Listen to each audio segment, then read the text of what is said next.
after the Forsaken Winds and their military units had assaulted the southern wall of Mersenia and then broke into the nearby mines, you continued to delve further underground and dispatched many of the guard soldiers, mages in the mine, freeing the miners within and availing yourself of an opportunity to push even further underground, um, eventually swimming through a large flooded tunnel um, that you could use to progress further down under the ground. And you came to a large underground structure that must be the tomb you seek, since it sort of matched the loose descriptions of from Queen Elia's accounting. Um, However, although it had been previously caved in the past due to dangers in that area, it seems it is no longer sealed shut, seemingly been reopened by the terrors that stalk the depths of the darkness below. But somehow it seems like this tomb is still continuously lit from inside. So you guys have started to push through the entrance. I believe you're all suspended in the air at this time, because you're trying to follow in an Umber Hulk that you saw move into that space, dragging behind a Durastian Deadeye. Um, so right now, I believe, and we'll go ahead and move back to this screen where we were interrupted rudely by my backyard last time. Hey, But I believe Roulette is in the air with flying boots carrying Rome. And I yeah. believe Toby and Jiri are on Shaggy with Telperion in the locket of Toby. So you guys are able to start slowly moving. I believe we had rolled stealth recently as you guys continue to move forward into this space. Um, you're particularly trying to avoid touching the ground because you know it could trigger the Umber Hulk's senses outside of its normal senses. But you're about to enter this space. It looks like a large, maybe medium sized 30 by 30 square room with stonework walls. A mixture of stone and like a clay material seem to make up the walls. And there seem to be faded glyphs and etchings and murals kind of almost lost to time in this interior space. And then to your right, there's a couple old ornate vases on the ground. And to your left, there's a large, roughly size or height of the ceiling in this space, almost looking like a column from which a form was carved. And this particularly looks like a maned owl, a certain type of creature from this world. But you guys are welcome to proceed how you wish. What are you guys doing? I will position myself on the back of the carpet and try and keep the locket angled so Telperion has the ability to think to us if need be. Oh, thank you. Okay, we'll fly forward a little bit and take it slow. Try to be sneaky, I suppose. Okay. We'll go ahead and assume for the purposes right now, assuming you're moving slowly forward, we'll just keep the generally good stealth rolls from the past session active right now. And we'll say, unless you touch the ground, we won't necessarily need to make another stealth check unless you guys start whispering to each other, because that could be grounds for auditory senses. I will say, Jiri and Toby, as you guys move slowly forward on Shaggy, you don't feel anything, but there's sort of a dimly bright light sort of beginning to emerge in this current chamber. For Roulette and Rome behind you guys, your three friends, Shaggy, Toby, and Jiri, seem to have drifts of like a golden fire coming off of their clothing, swords, Shaggy's fibrous bodily composition. They are just glowing right now. Can I immediately tell if it's like something like was lit on fire and is about to explode, or is this just like they've entered like a fairy fire kind of aura? Go ahead and make an Arcana check. Piran has a snack in the amulet as he's watching all this play out like a TV show. You might not have necessarily been able to hone in on it specifically, but you specifically asked about fairy fire, and you do suspect that your allies are affected by a sensation that is making them easier to target and being illuminated magically. So they have seemingly entered some sort of aura akin to perhaps a fairy fire-esque effect. I'll grab like the back tassel of Shaggy and without saying anything, just like tug it and see if I can motion to my friends because I'm looking. I'm just wondering. I haven't stepped. I am not glowing at this moment, right? Correct. Okay, I will try and pull them back or to the side out of the specific spot they are to see if I can find if it's like localized. Okay. Toby-Rama, you also obviously see this as Jiri is in front of you. Although you're under the effect as well, you can see it coming off of Jiri and Shaggy in front of you. Roulette, as you reach out to grasp Shaggy and sort of give him a tug, indicating for your allies to retreat slightly, they're able to retreat here. And roughly the back half of Shaggy at this point is no longer steaming with this translucent golden fire. And Toby-Rama's halfway. As you guys readjust, you definitely get a sense that there is some sort of, let me make sure I'm on the right layer, cutoff of roughly this or so. Oh.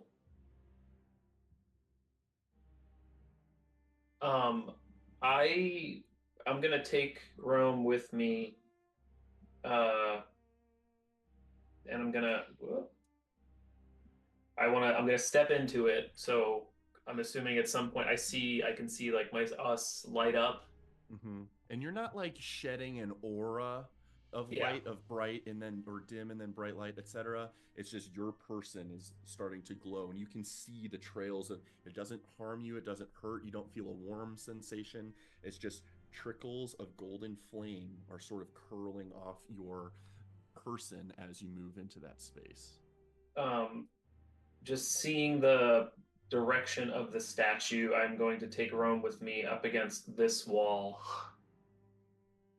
Do I exit out of the aura? You do, in fact. And as you move over there and get the idea that that statue seems to have some sort of space in front of it from which this effect is happening, you can see further into the chamber beyond where you hear crunching sound and the lumbering, bent over motion of what is likely the Umber Hulk enjoying a meal right now. Oh, he's crunching that dude. I will stop and I'll make sure Rome can see, and I will point to that other room and suggest we go north, away from the Umberchat.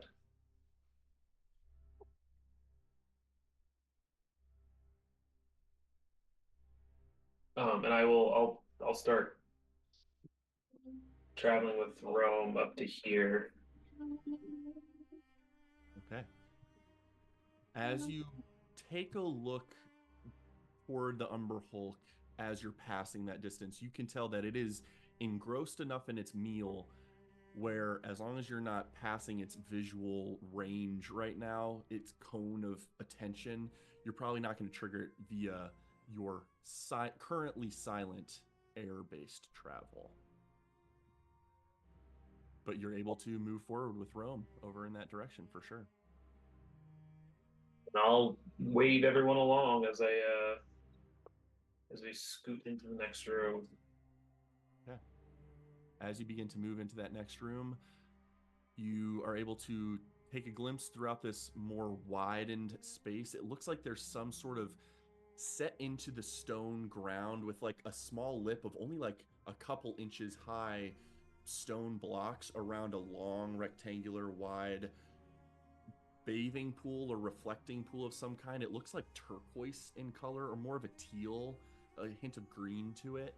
And more notably, you see many torches set on the walls that are just flickering and waving continuously with golden flame, the same coloration that you guys have now moved out of.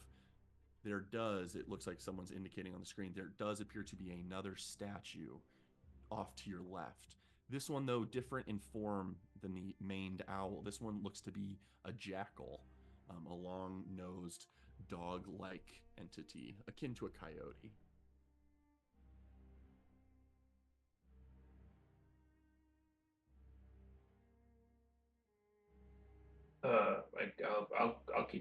I'll keep leading. Do I notice? Do I start glowing at any point as soon as I step into here?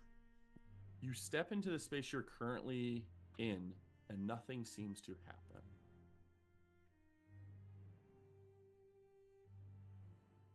Roulette, I need you to make a charisma saving throw.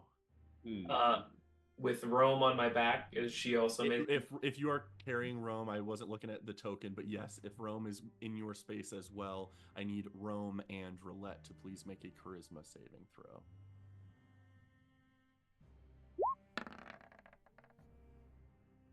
Ados. Oof. Tim's still hungry to make this roll.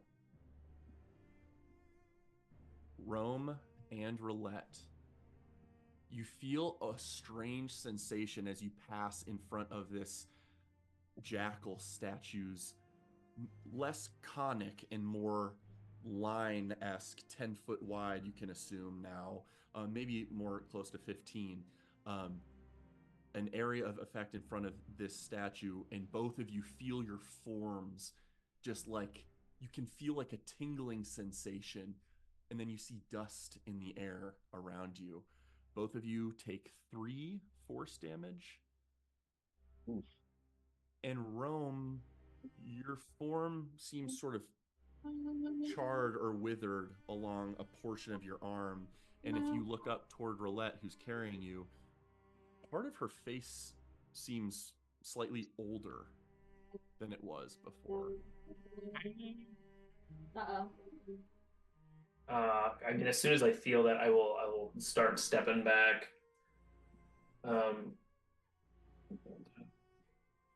Let's not move too far this way, which I will say out loud as I just got hurt. I will say, with the utterance of something out loud and roughly in the vicinity enough to the eating Umber Hulk, you will, all of you, hear in the distance, and you hear like a thump. Yikes. And then a strange claws and a carapace of limbs slowly moving in a direction seemingly coming closer to you. What do y'all do?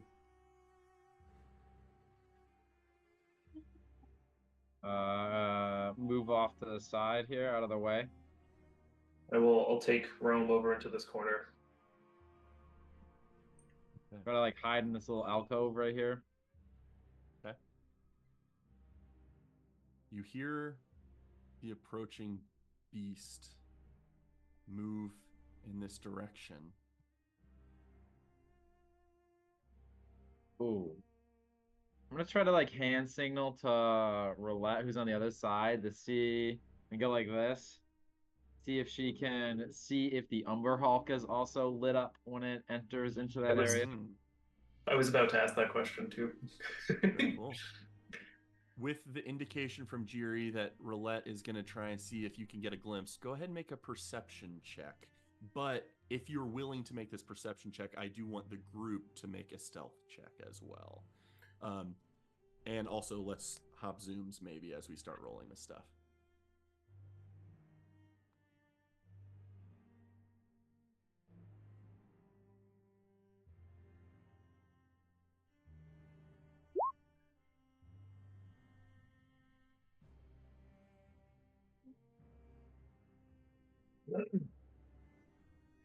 Stealth checks. Critter, with Rome on my back, would it make sense if it was a Scooby-Doo thing where Rome is kind of just above my head as we are both peeking around the corner? Yes, that's fair. Yeah. So Rome, you can make a perception check too if you want. Yes, absolutely. Chris, will you put Toby back on the board? I accidentally deleted him. Yep.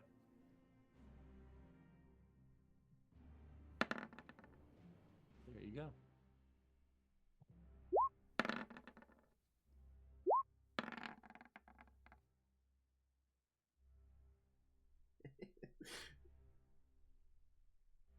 The Jiri squad not doing so hot on stealth. Roulette and Rome. Wait, did Rome get a perception? Yeah, she got a roll 28 there? first. Oh, perfect. Yep. Both of you are able to Scooby-Doo, two heads peeking out the side of a hallway, vertical around the corner of a wall, and you see the lumbering Umber Hulk, and you do see it with wisps of golden flame coming off its body, and it's searching for a noise and trying to cock its head to listen. And then it does get a noise echoing from this direction, and it locks eyes with you. Let's go ahead and roll initiative. Yay! Oh, shit.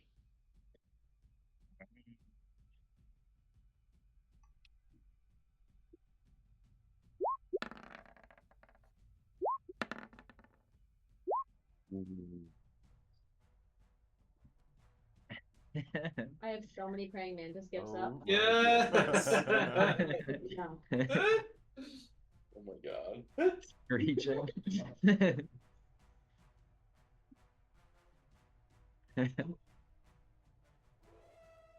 Yo, can I preemptively cast because I have Malvolio at the ready? Hang on one I have second. it do on your turn.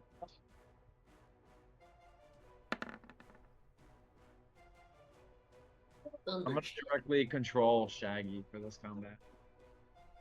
You're gonna directly control him. Okay, understood. What was your question, Rome? Can I preemptively have casted giant insect as we like see this I'm other? gonna say no. That would have to be the first thing you do on your turn if you want to pull that off. All right, cool. Thank you. Telperion, are you on there yet? I don't know when I should roll because I'm still on the necklace, so I have to be let out first, and I didn't know if... Oh, that's true. That's true. Yeah, I would say you are welcome to roll initiative as soon as you are out of the necklace. You're welcome to interact telepathically with those you can see for free during this until that happens. I think I have to wait till his turn to open. All right, let's do here. Let me check out something. Okay. I feel like at this exact Jiri. moment, so Yeah. when I make eye contact, like when I see the flames, I'll like give Jiri a thumbs up, and I'll look back at Jiri like, yeah, and then I'll look back and eye contact. And as you put your fist down, you see something happening to Roulette's facial features, Jiri, and it indicates she has been seen and something's going on, and you realize that, oh, my crew was loud. It's time to move. So you are the first to react. Alright, Jiro is waiting for the signal, so he directs Shaggy out. He gets about here, and then he's gonna air blast it. Okay. Go ahead and roll all three attacks with advantage. It is currently under the effect of Fairy Fire.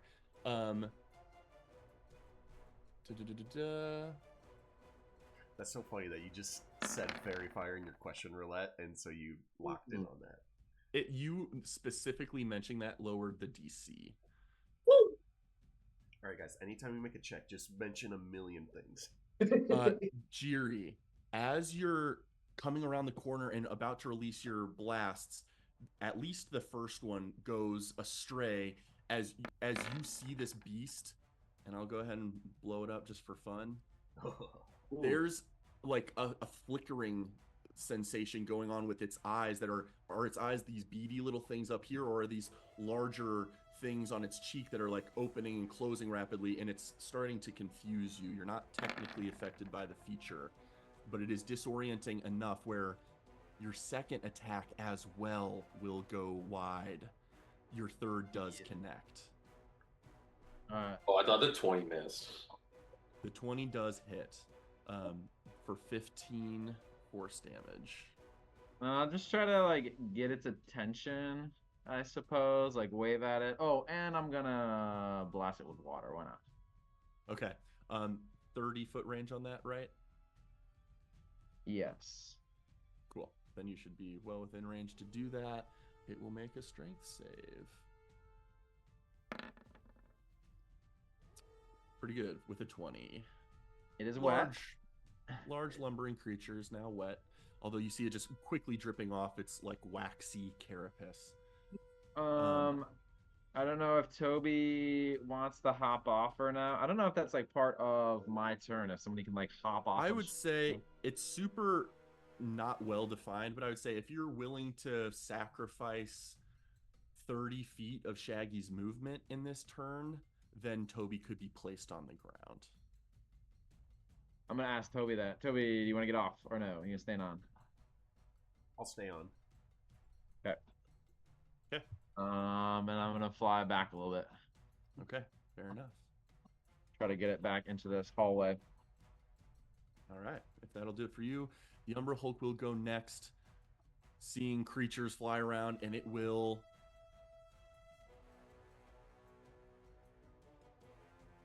move out of sight.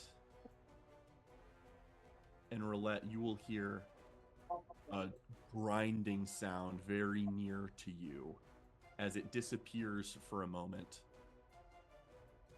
And I really didn't need to change it to the GM layer because it has enough speed to do this in one turn.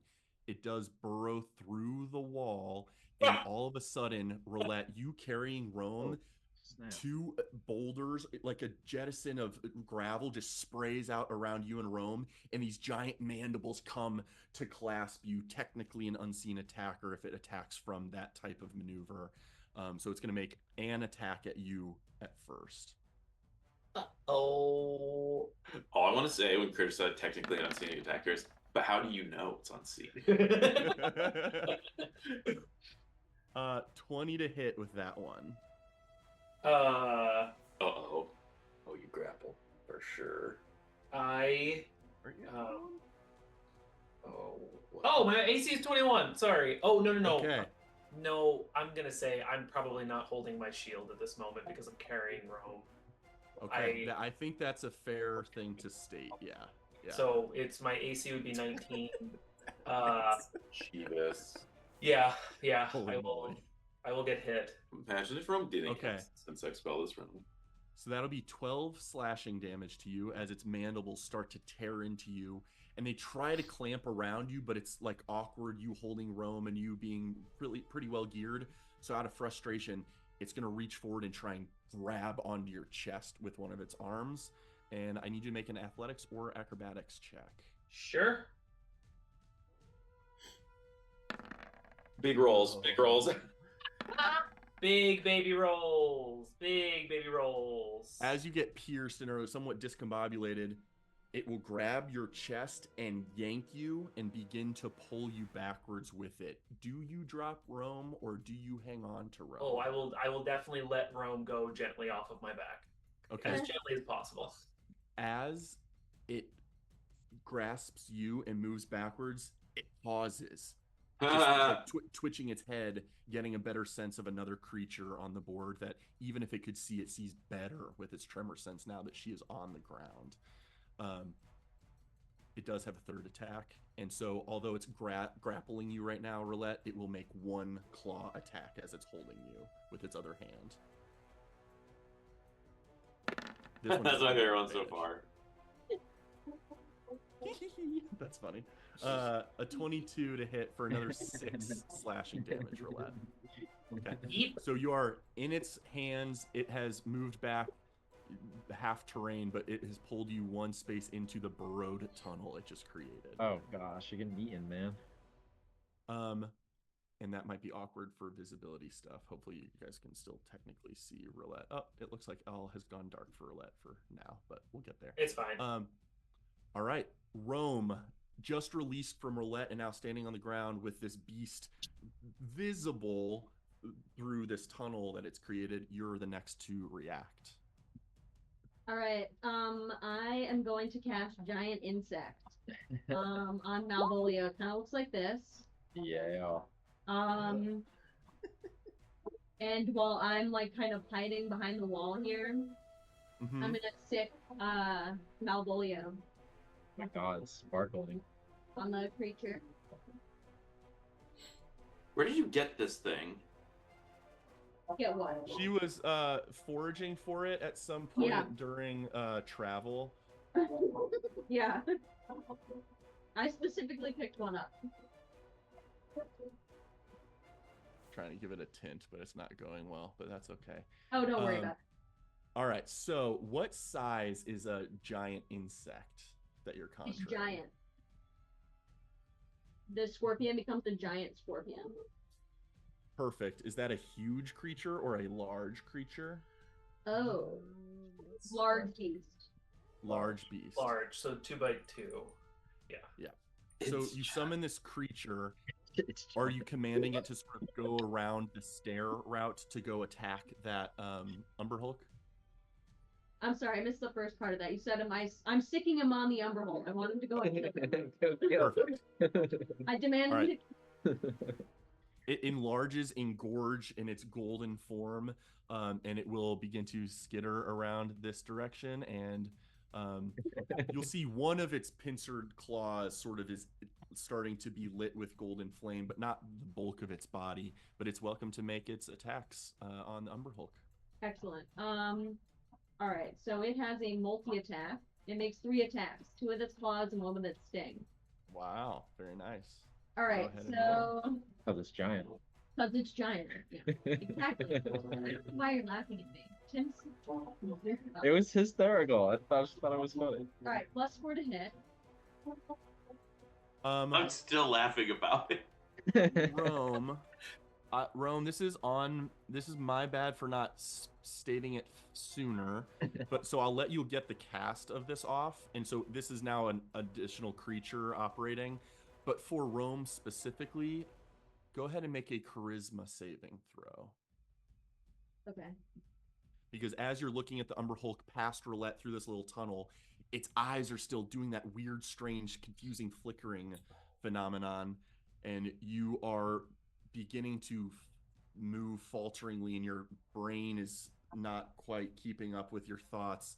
And so, although you've loosed your creature on the battlefield, you yourself are now incapacitated. Or I'm sorry, no, not incapacitated. You are confused, which has a different effect, but we'll get into that later. Do I get the feeling that I shouldn't like look at this creature at all? Like, can it look at me, but I can't look at it? It was the sensation from you being within a visual range of it when you started your turn, so you can choose to avert your eyes if you want. I'm gonna avert my eyes. Okay, you can avert your eyes. You just don't have visual on the creature, but you can sick your beast on it for sure. So it can still do its multi-attack. Okay. Okay, so +4 to hit. So...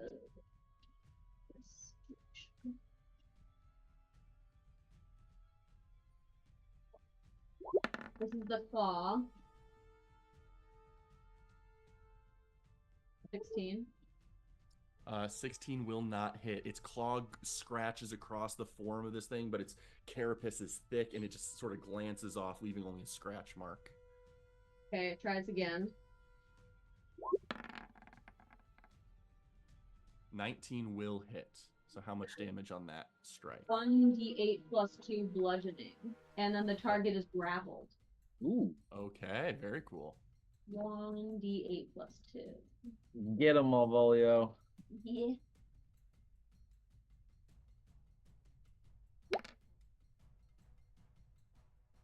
Three. The giant tree. Unfortunate damage, but you do Malvolio latches onto its leg, and you can tell that it can't move right now. Its escape is DC 12. I don't know what that Okay, good to know. Maybe I shouldn't have said that. Alright, and then it's also going to try and sting it. Okay, go ahead and roll. +4 to hit.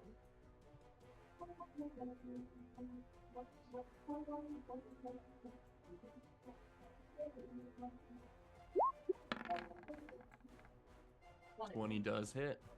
Okay, excellent. 1d10 plus 2 piercing damage, and the target must make a DC 12 Constitution saving throw, taking 22 poison. Alright, wait. 4d10 poison damage on a failed save, or half as much damage on a successful one. Ooh. So it's like a double, like. What was the DC Big on that? fail. 12. 12. That is a fail, so you're gonna do the poison damage too. Okay, so 1d10 plus 2 is the first. Yep. 1d10 plus 2. Okay, this is the piercing damage, is 8. And then 4d10 poison damage. Nice. Go ahead and roll. Ooh. It's a So big total 3. of- You see it like be very disoriented by the injection of the poison, and it certainly does not resist it in any way. So that is a very healthy hit on it, and it appears to be bloodied. You see as you inject it, and then the singer pulls out, some of the poison leaks out, but then it just starts to bleed profusely from that wound as well. Excellent. I know this is all like kind of happening on my turn, but I did want to like bonus action to hide if possible. Okay. At the end of my So turn. that is where we will roll. Go ahead and roll a d8 for. Oh, actually, no, you don't have to do that. You are welcome to try to hide. You know you're in visual range of it right now, so you'll have to break that visual range in some way before trying to hide. Okay. Well, I will get this out of the way. So if I move like here, would that be a better? I can't see it. Yeah. So yeah, and that's because it's kind of the tunnel created a weird thing in this. But yeah, you can flatten yourself up against the wall and get out of sight. That's fine. Okay, cool. And then that's a stealth.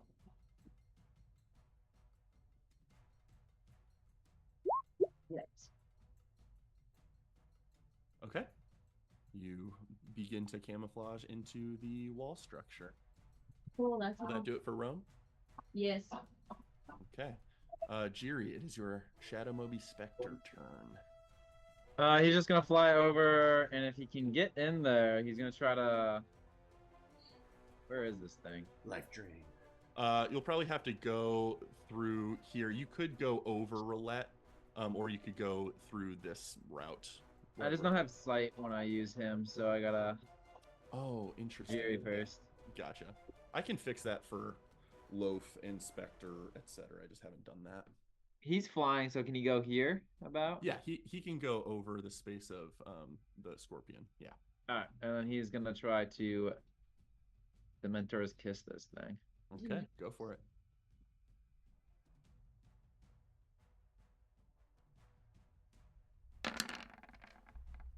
Ooh, 21 will hit. 9 necrotic damage, and it needs to make a DC 10 Constitution saving. So it will succeed on that, but it will take the damage. 9 damage, and then Necrotic. it'll just like fly up as high as it can go in here, not getting out of the Umber Hulk's range. but Yeah, just- and it's right. only about a 10-foot ceiling. So although the Scorpion sort of controls a large area, I actually feel like it's more of a low, high elevation creature. It's kind of a 4x1 occupation almost. So you're welcome to remain above the Scorpion. Yep, it'll just hover above it, and that is it. Perfect. Toby, you are up. Let's start by hopping off of Shaggy. Okay. It will be half your movement Half, to do okay. so. So then I'll go 1. Does that get me visual? If it gives you visual on your icon, Yeah. then I would say yes. Legs. Yeah, I am going to say he has half cover from that position. That's fine.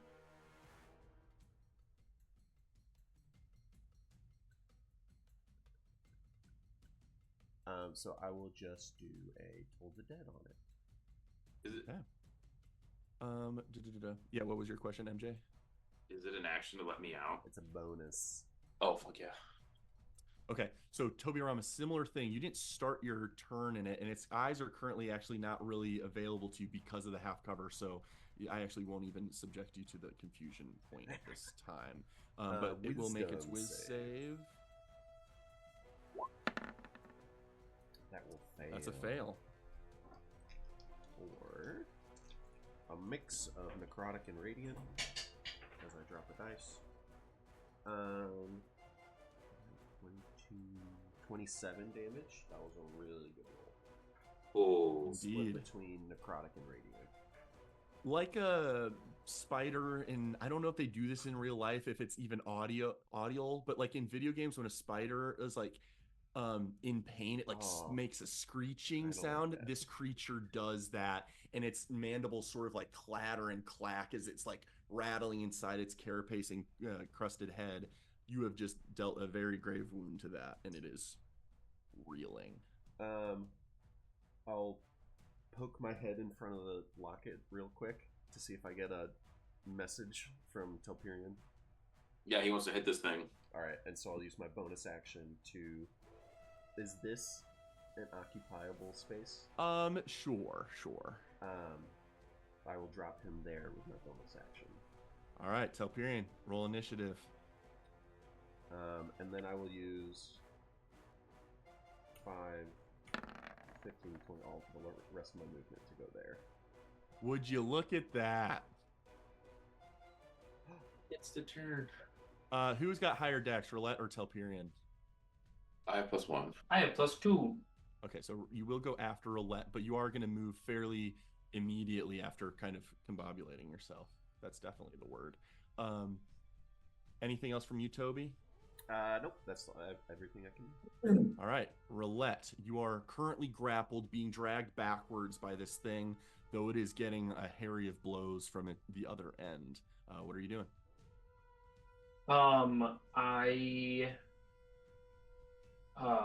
I'm probably just gonna panic. I will say, I do want you to make a charisma saving throw now that you're starting your turn within visual, unless you choose to avert your eyes. You get this dizzying sensation. I don't know from the what's creature's happening, face. so I'm like, it's pulling me to its face, so I'm not gonna be able to avert my eyes. Like I know I'm in panic mode right now. Okay. So with that, this will be the first time. I do need you to please roll a d8. You're so confused. 7. On a 7, Uh-oh. you can make one melee attack against a random creature within range. This seems to be seemingly the only creature you can bash, but your action economy is limited this turn, but you're welcome to make a melee attack. I don't get bonus action or anything. No. Okay. Sure. I will flail around and I'll just press the button to extend it, hoping I hit him in the face. Okay. And you did not avert your eye, so you're welcome to a strike. 14 will miss, unless there's anything you or other people want to or can do about it. But as you reactionarily almost like trigger thing, it just like glances off this thing's jaw and does not strike it hard enough to injure it. Do I get a second attack or no? You do not. A single melee attack. Yeah. That's my turn. So, but then at the end of your turn, you are able to shake off that sensation, and you do realize that its gaze has a magical effect to it. So you're welcome to avert your eyes next time if you want, or can try that. Averting your eyes will obviously give you disadvantage on attacks on it, but you won't be subjected to the confusion. But as Roulette is dealing with that in that tunnel, Telperion, you are released from the amulet and are welcome to act. Sweet. How can I vault over these guys, or? I would say yes. You could, and especially with your boots, you're probably able to like launch yourself to this. Yeah, if you land in that spot, you're like half fairy fired. But yes, you can get there. Okay, I'll strafe over here. Do I get advantage? I'm also not gonna. Actually.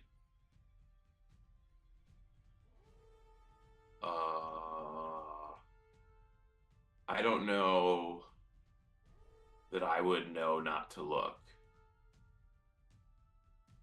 I will So- say, as you approach it from behind, landing in the space, its head cocks and recognizes another threat. So as you strafe around it, landing with a heavy impact on the earth, as it's still holding roulette, it will look behind at you. And you do get the sensation of the eyes looking at you. You can choose to avert your eyes or subject yourself to its magical effect. We fought one of these once before, right? I don't think so. You fought a basilisk, which had similar avert your eyes capabilities. If I can sense it, if I can sense something's happening as it's looking at me, I will look away and then I'll swing up at it. Okay, you are welcome to swing. I think even though it's grappling roulette, she's still a threatening ally, so flanking will offset the disadvantage you would get from not seeing it. All right, 27 to hit. Wow, very good roll. Absolutely hits. All right, moon cresting this one, or moon firing. It rolled 2 1s, which I re-roll, which doesn't get me. I don't think that gets me the extra. 6. Yeah, not necessarily. It'd be the result. Yeah, so 6, 7, 8, and then moon. All right, so that's 12, 13, 14, 15, plus 4 equals 19 damage on this first strike with the moonfire. How do you kill this beast? What's holding Rome or roulette? It's Just its left arm. so with the moon, I do like a flip over these guys, and I land and fire emits out of my thing, and then the fires lick up, turn blue, and then I slice up halfway through it, like slice Perfect. up. Its abdomen and thorax or legs are bisected, and you hear a squeal, and then it's immediately silenced as it's just starts kind of seizing retroactively after being slain. Ew. With the beast dispatched, you feel a sensation like a rumbling of the earth. What do? You still have some stuff left available in your turn. I'm gonna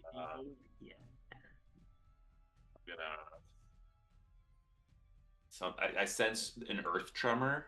Yes. I will yell out, I don't know if that thing was alone. And I'm going to use some movement to... How high up is that statue? It goes full height to ceiling, so 10 feet. It seems like it's a column from which a form was carved. I'm going to climb on top of the corpse of this thing. Okay. And just kind of hold my blade at the ready, looking around. Okay. Anything with bonus action? Nothing I need to do. Okay. Jiri, it is your turn. You are still aloft on Shaggy. You heard a shriek from off in the distance, so the beast has certainly been wounded or even slain. What are you doing? Did I hear like anything else? I would say no, because only Rome and Telperion, who are grounded right now, felt a sensation. You being aloft probably didn't feel anything. I'm gonna peek this way, and I'm gonna go to about here, and then I guess I'll just make a perception check. Okay. Go ahead and roll your perception. Or I will look around, I should describe. Yeah, perfect. You sound like you're playing D&D from a book on that turn. Yeah.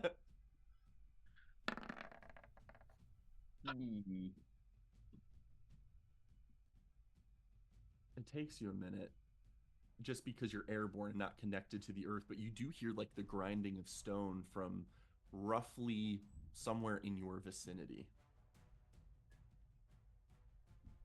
I would say specifically you hear a noise subterranean in this rough direction. Alright, I will just ready my action to blast anything that I see that is threatening in that area. Okay. That Umberhulk is dead. Rome, you are up. You feel like you're still perhaps hidden, but you are touching the ground, and you can also get a sense. I will award you with this information since it was your commune with nature in the previous session that availed you of this knowledge. At the time, seemingly the Umber Hulk that was in the direction of the Deadeye's chamber, which you guys saw come down with the Deadeye, that was one indication of a beast in the vicinity, but you also felt one deep beneath the earth. So you also know that there is likely another Umber Hulk at play in this area. Do I get a sense of the direction in which, like, do I feel movement? I would say I would need a perception check as an Does action for you to be able Malvolio feel Oh. any? Does Malvolio have tremor sense? I think it's any of the He has a blind side. passive perception of 9 and blind sight, 60 feet. 60 feet blind sight? Yeah. Technically, it's still behind full cover, so no, Malvolio, although he's on the ground and might feel a tremor similar to those others on the ground, he doesn't get an indication of location yet. Okay, and you asked me to roll what exactly? You can roll perception as an action on your turn if you would like. I would like to do that. Okay, go ahead and do that. All right. Or I guess I let you do that. You guys do that for free if you're proficient in it. Is Rome proficient in perception? Yes. Okay, so yeah, this is for free. Then you can just listen in the area. With the 11, you get the sense that it's further away from you. It's not within 30 feet of you, but you can tell that it's affecting this area, that tremor. All right. Well, I'm gonna start to, I guess, like head in that direction, and I'm gonna bring Malvolio with me on the stealth. Okay. You and Malvolio are welcome to move and stealth.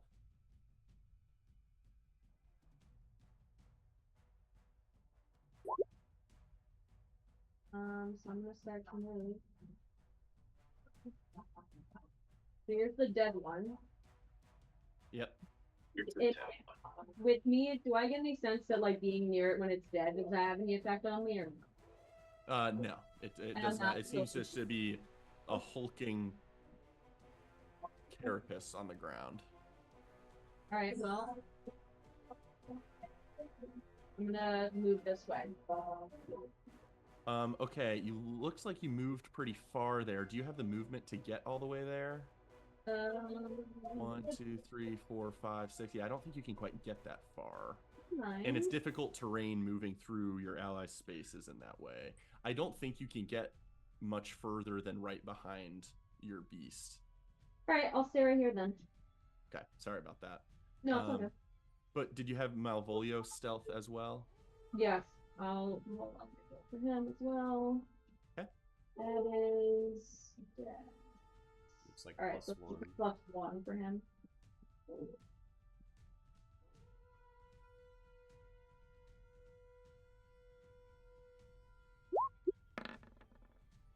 Ooh, good roll. All right. You both use your opportunity to try and hide your presence. If that'll do it for Rome, we'll go to Shadow Moby, Spectre. It's just gonna fly and catch up with me, and oh, I can't even see it. Where is it? It'll fly back to me, and it will also ready its action to attack anything threatening that it sees along the way. Okay, perfect. Toby. The cleric boy.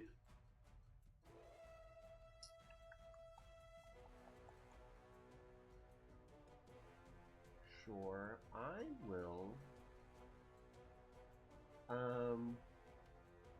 Cannaloft Windsail. Interesting.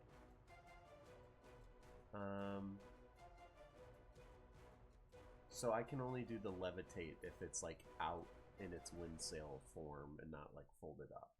Correct. Okay, because I was wondering if I could just get some levitate going. But no. So what I will do instead is try and catch up to Jiri and see if I can get on Shaggy with my movement. I don't know if I'll have enough. 1, 2, 3. Yeah, you're probably not gonna quite. You could dash and get on him. Let's do that. Okay. Let's With a and dash, you're jackal. definitely able to remount Shaggy. I guess I'd also just like to make note of these other two statues and try and see. Because now we've seen the owl, we've seen the jackal. What do these two look like?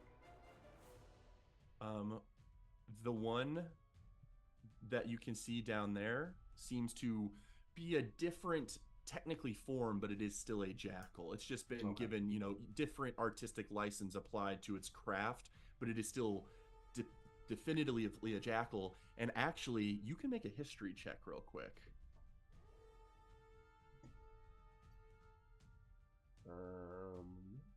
This is specific to Toby, actually. You think you've seen this?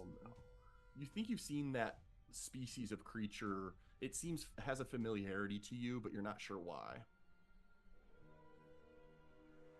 I'm just gonna start keeping like a list of the different effects we've seen so far, and so I'm almost thinking that going in that room might do something similar that happened to Roulette in Rome. Fair enough. Will that do it for Toby? That's it. Roulette, you are up. We're gonna action dash, and we're gonna get up to the face of this statue down here, crawling. Okay, we will say it's difficult terrain to get past the Umber Hulk, so it'll take you 20 feet of movement to get here. Yep. I'm dashing. Perfect. Yeah, crawling through it, and then I'm just flying over it. I'm crawling through a hole that it just. I'm gonna get right up to its face. It's a 10-foot tall statue, so I'm assuming the face is roughly twice. Yeah. Uh-oh. It'll come back. I'm going to take you guys my hang on, wait, Steve. You guys froze for a second, but you just said, okay, then I'm gonna take my something. My shield. I want to get up to its face. As I step in front of its face, I'm assuming I start doing like aura thing. You do indeed. Yeah. I want to take my shield. I'm not donning it, so no. Oh no. I'm just object interacting. I want to just put the shield in front of it. Oh, yikes.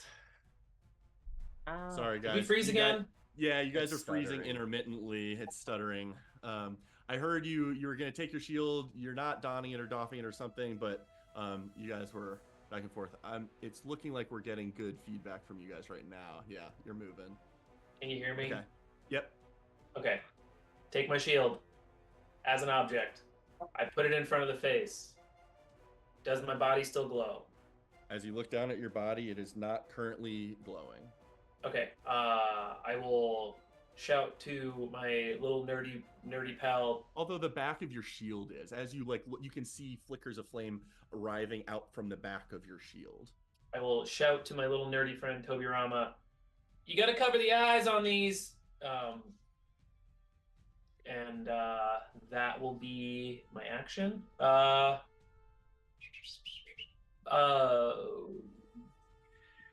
Sure. Bonus action. I'll pop Daisy. Daisy's on my back right now. She's just popped out as Daisy onto my back. So. BD1 style. Yes. Yeah. She's peeking over. And switch zooms.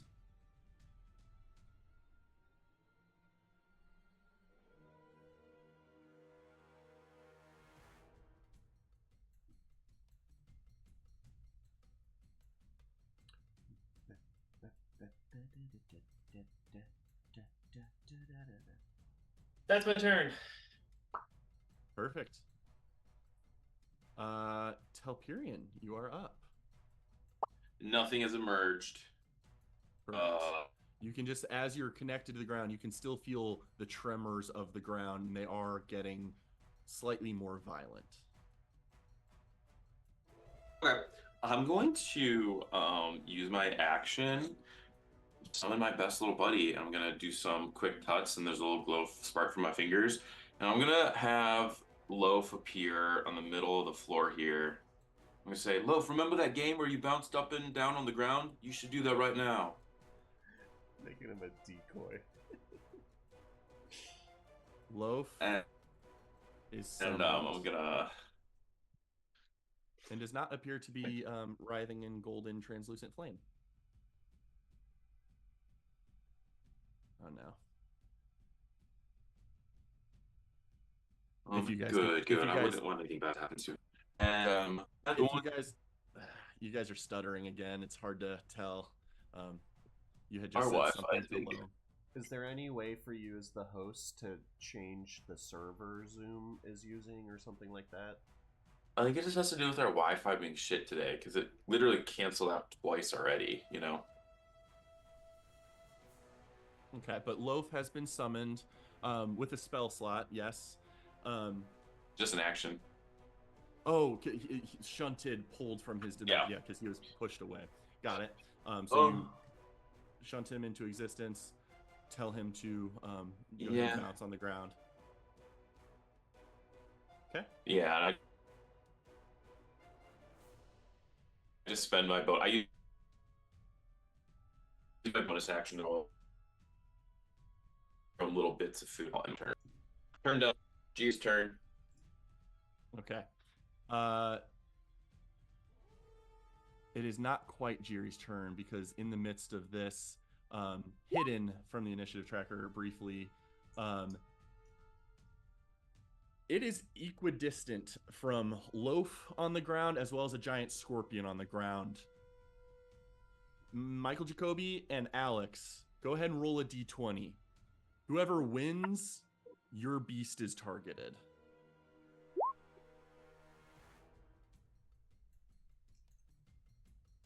A 5 for Loaf, a 19 for Rome. So the Umber Hulk out of the ground, emerging very violently. Where's my clicker? Erupts from the ground, a spray of debris and rock from underneath, and enormous mandibles clasp around the base of this, or really the head of the giant scorpion, and it will make an attack at the scorpion to start.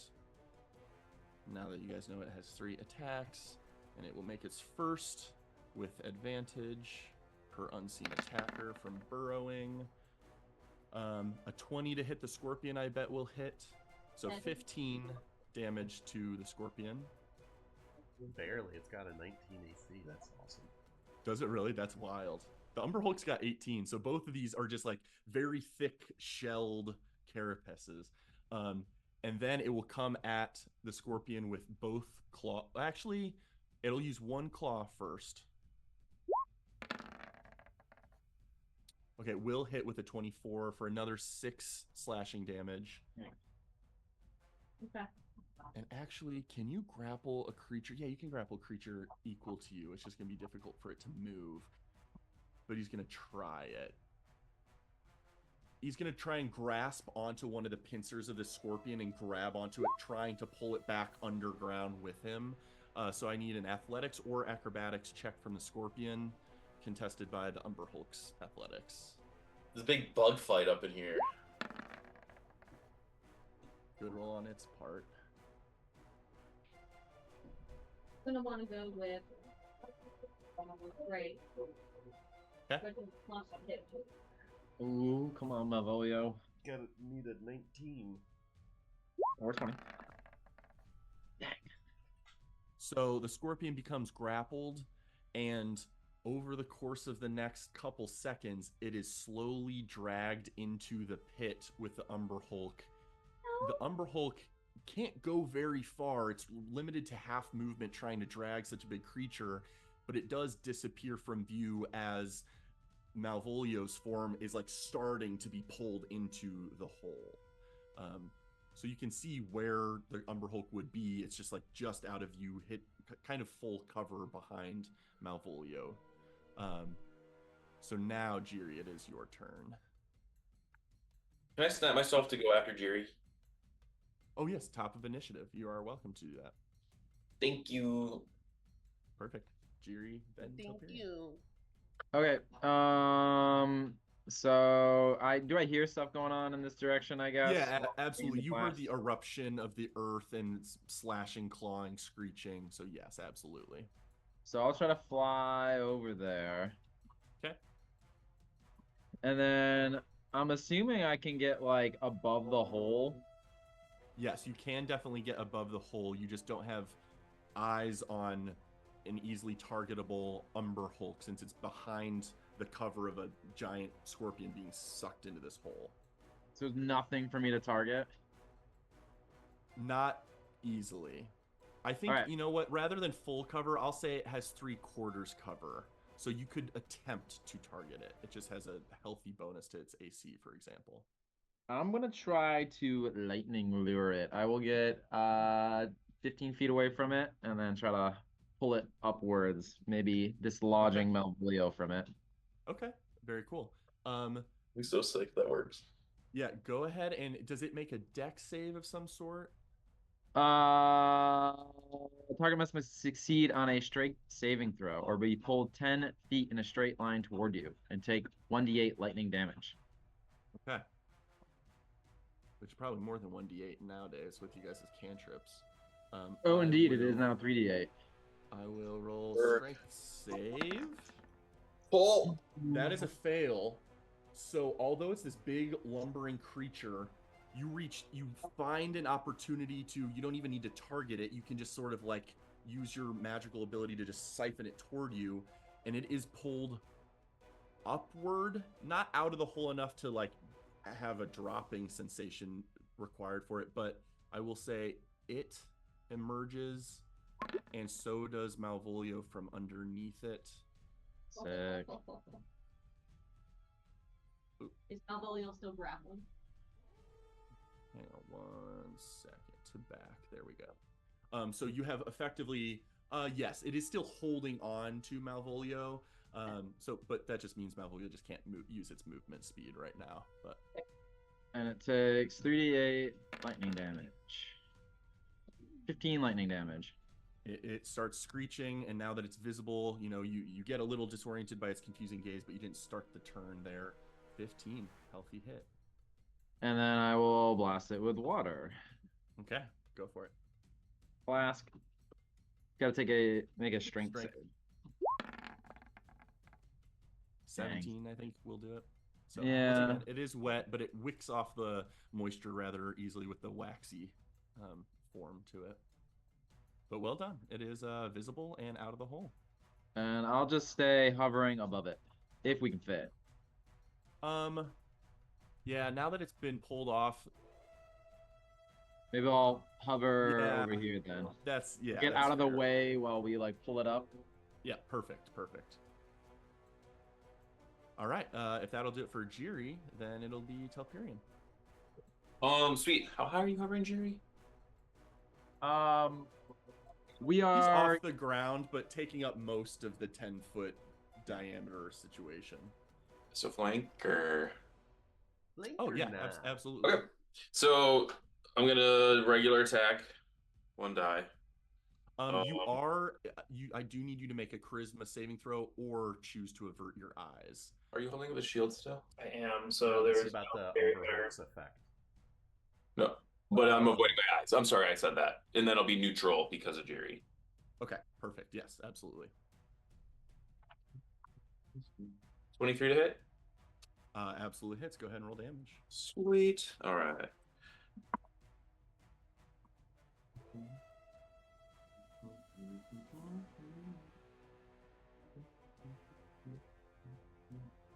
Five plus 2 plus 4 plus 3 plus 6 equals 20 damage on the first hit with the moon fire coming out as I just put the sword 2 hands right up into its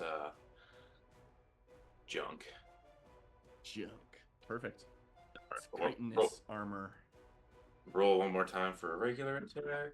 It's 26 decked out hit? in Parshendi body parts. Shit. 26 to hit, you said? Yeah. Absolutely. All I think right. So this everyone's rolling pretty good today, including the monster. High rolls all around, mostly. all right. So this one will be 8 plus 5. 13 damage on the second swing. Okay. With And I that just swing, jab the it is cold blade bleeding. up again. Very cool. It is squealing in pain for sure. It is not that guy's turn. Rome. Oh, you are know up. what I'm gonna do? Oh, I'm sure, gonna yeah. I'm just gonna add my Crest of the Tactician strike to that last one and give Rome half her movement if she would like it. Okay. And I'll add 2 damage to that last swing. Okay, so Rome, if you would want to, before it's even technically your turn, you can move up to, in this situation, yeah, you can move up to 15 feet if you would like. I'm actually gonna stay where I am, Okay. so that I fair have enough. an easier way of avoiding any attacks. Fair enough. But okay, so first, I'm going to command Malvolio to attempt all of his strikes. I don't know, is that, I mean, you said he can't move, but can he still, like, claw and sting attack him? Yeah, he's absolutely welcome to still multi-attack, yes. Okay, so he's gonna do his multi-attack, and then I wanted to hit, the creature with, Produce Flame. Okay, sounds good. Go ahead and roll all 4 of those attacks, or 3, however many total. And then Telperion, what was your extra tactician damage? 2 more. 2 more. Got it. Okay. I don't think all gonna be +4.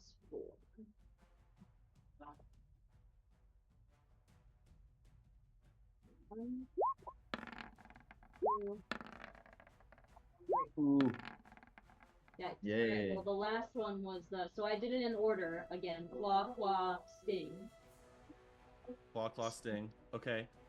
So Claw those scrapes against it harmlessly. Claw scrapes against it harmlessly. Your Produce Flame fires toward the beast, but just like glances off its carapace. However, as it's like ducking and dodging and trying to avoid these attacks, the sting gets it right in the center. Go ahead and roll sting damage.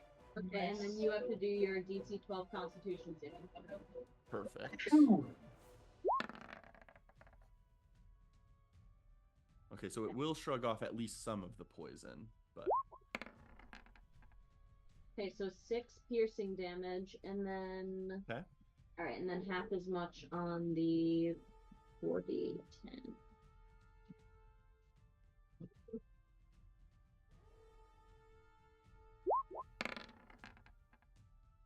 15 divided by 2 is Okay, and we always typically round down, so we'll do 7 poison damage to it. All right, it is definitely still, once again, as your beast's stinger retracts from its form, a tiny drizzle of poison comes out, most of it injected into it, but then it just begins to gush blood. It is heavily wounded for sure. oh good. And that is all. Okay, Shadow Moby Spectre. Shetty. Oh, shucks. I don't think we took him with us. So he's pretty far away. I think he's right here. Yep. Can he make it? Oh, he can make it. Yeah, absolutely. Okay. So he flies over, flanking with Malvolio, and tries to suck this thing's life. Okay, go ahead and roll with advantage.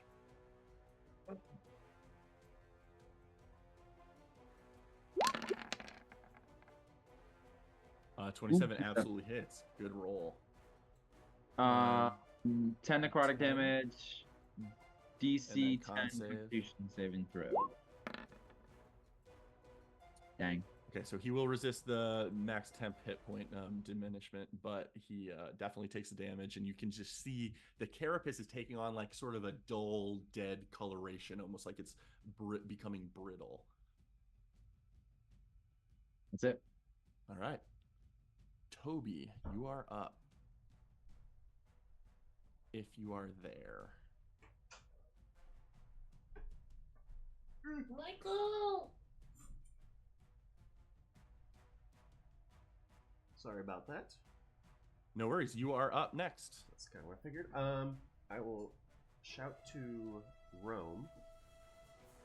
Rome, tell Malvolio to not resist this. And then, is Malvolio still grappled? Yes. Okay.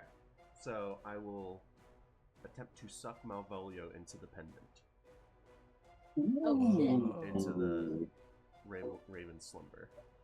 You have Now, to get Voldy, what melee happened? No, to do so that. as an improvised weapon to make a Oh, you melee throw or it. ranged. Got it. Yeah, if so you it- can throw the pendant at it. And a creature that wants to be tracked can intentionally fail this. Oh, okay. Whoa.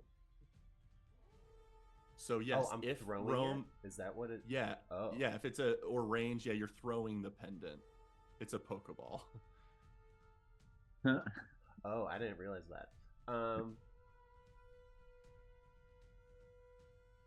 then can I still do this? That would be your action, right? Yeah. So I guess I'll just hop down next to it and just do it as a melee, I guess. Hopping off Jiri, getting up to it, Okay. and touch it to Be it. 15 feet of movement just to dismount, and then you're welcome to just touch Malvolio. And Rome, do you command Malvolio to Yes. go with it? Do we think Malvolio understands you? Well, he understands my commands. He obeys my Okay. commands. That's true. Due to the nature of the spell, that Not that makes like sense. a natural Yeah. giant Then scorpion. yes. Then as long as you command him to, he will get siphoned into Raven Slumber and harmlessly Consider it. disappearing. And Yep. then immediately, bonus action, I release him right where he was, Whoa. just to get him out of the grapple. Whoa. Nice. That's cool. I shouldn't have been so hasty to delete him. And then 15 feet to scramble back up on Shaggy. Whoa. Gee, Toby. Yeah, You're using all okay. your stuff to go nowhere, but also to go everywhere. Very cool. All right, perfect. Releasing Malvolio from the grapple due to that. Well done. Very clever. That's Is my that turn. it for Toby? Yep. Okay. Roulette, you are up. I'll stow the shield back, and knowing how close I was and how the sightline impacts, I will go up. I will take 2 swings at the now glowing thing while averting Yeah. my eyes just to the side. Work. So I'll take 2 net Okay, neutral 2 neutral attacks. Yeah, absolutely. attacks. First one. Second one. Glances off the armor, but the second one absolutely connects. Let's see how much damage. 8 bludgeoning. Okay. And then bonus Looking action over rather my rowdy. shoulder. Daisy's gonna do the same thing. I tell her to turn her head around 180 degrees, which she does, and she takes a little jabby jab. Okay. 17. Just misses. Thank you. And that is my turn. Okay. It is the beast's turn, and it is looking ragged. Blood and ichor are just pouring from it and oozing it in various places. Part of its carapace are cracked, and you see it like sort of hunch its shoulders and like look around frantically, and then it starts to like sort of sporadically move around and retreat into the bottom of this tunnel. It is starting to move away from all of you, and it does leave many of your reach. Anyone within melee reach of this creature is welcome to make an attack with disadvantage. Oh, But still glowing. Okay, so yeah, so then a neutral attack. Yeah. Oh, roulette, nice. I think I miss. 16 misses. Is Toby on Shaggy here considered within its range and then it leaves it? I would say yes. Do you have a melee weapon in your hand you're reactionarily hitting with it? I'm You gonna can try punch and it. use the Raven Slumber to smack it. To trap it. Interesting. DC I'm 10. definitely not gonna hit with it. 'Cause You're I'm welcome not to try that, proficient yeah. With improvised weapons, but You could always not Yeah, 20. agreed. Yeah, it's definitely possible. Let me look this up.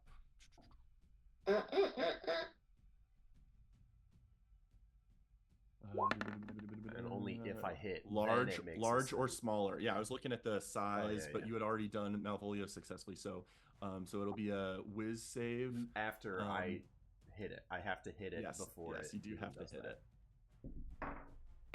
I miss. Okay, so you swing at it, you might miss. Did anyone else hit it? Shadow Moby will hit. Roulette's nat 20 absolutely hits. Shadow Storm does not hit, but it will be some lightning. Daisy also hit. Daisy will also hit. Yep. Okay. I just say, you guys got this. And I miss and then pretend I didn't swing. Okay. Tim's like, respect. Happy to count damage if we want to, but with its remaining 5 hit points, the collapsing attacks of all of your guys' creatures, your attacks, even with it in a dodge action, just trying to defensive posture, protect its life. Toby, the only reason that you miss is because as you swing out, it's already like crunched and collapsed due to the force of the couple hits here that hit it. Shadow Moby, Steel Defender, and Roulette. And this beast is slain.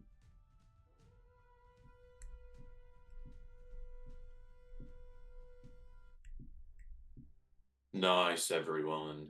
Few seconds pass. You do not currently feel any additional tremors that suggest another beast might be around. Daisy's back. Daisy's back on my hip. So, time to start affixing cloth to the eyes of all of these statues. You think, Roulette? I mean, this one doesn't do too much harm, but the next one, the one in the next room that's facing away, yeah, if you've got a blanket or some sort of sack that we could throw over the head, something to just put in front of the face. Oh, I opened the hole and we could take out some of these uniforms unless those are actually useful.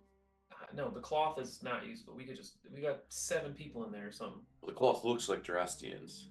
It's also covered in blood and torn to We've shreds. got magic to disguise ourselves too, probably. Alright, I just grabbed 3 shirts from the Jurastian bodies, and I'll like kayak them onto the statues' heads. Okay. Which 3 statues? But now, just peeking into the 2 jackal rooms, those jackals. Okay, so the maned owl, and the 2 jackals that are in sight so far. Okay. Yeah. All right. Draped over their heads and affixed in a way that you don't think they'll easily blow off, even, and there's no wind in here that would threaten to do so. You think they're covered. Ever the scientist, I will step back into that same spot where I felt it with Rome the first time to see if I feel that same weird withering feeling. Go ahead and make a charisma saving throw.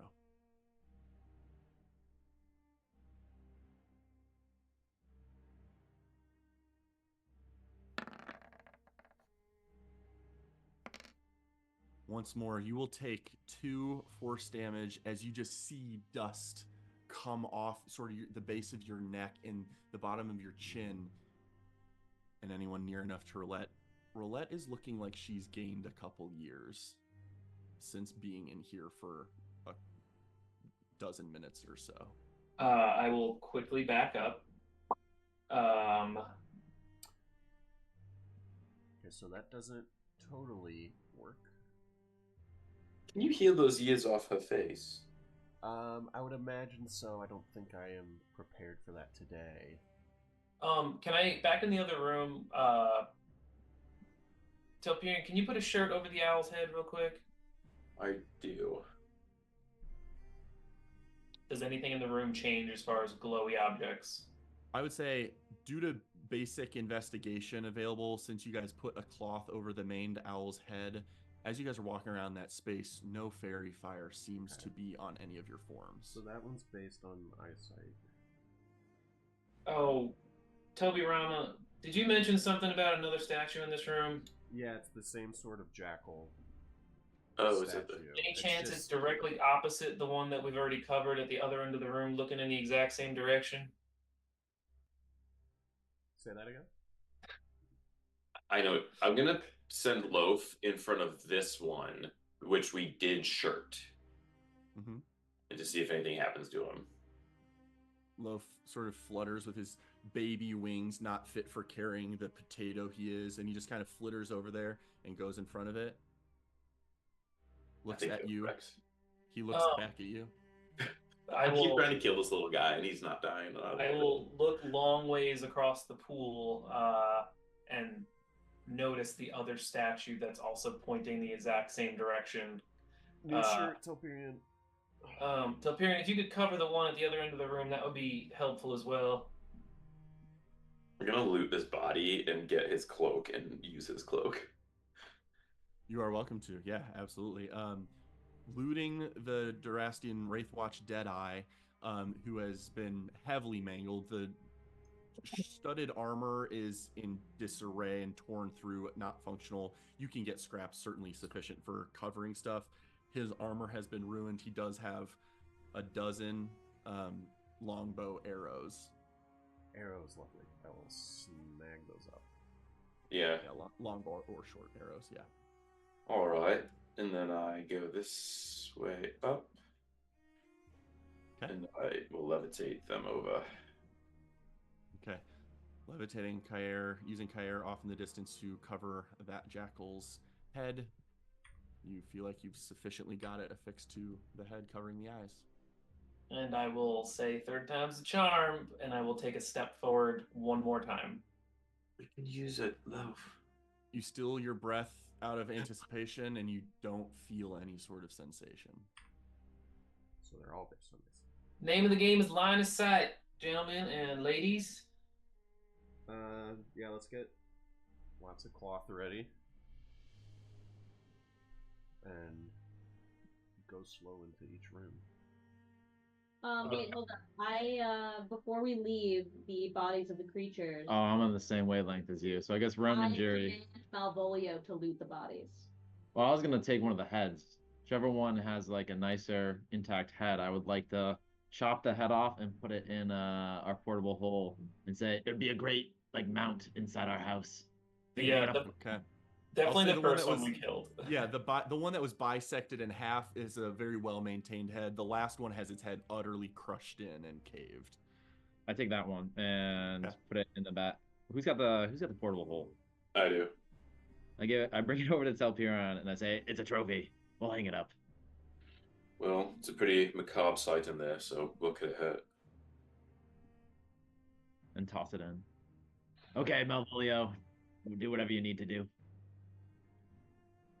Actually, Or Rome, whoever's looting. I can help with Malvolio looting the body. Okay, you're welcome to assist. You guys can each. What are you guys trying to harvest or loot off this creature?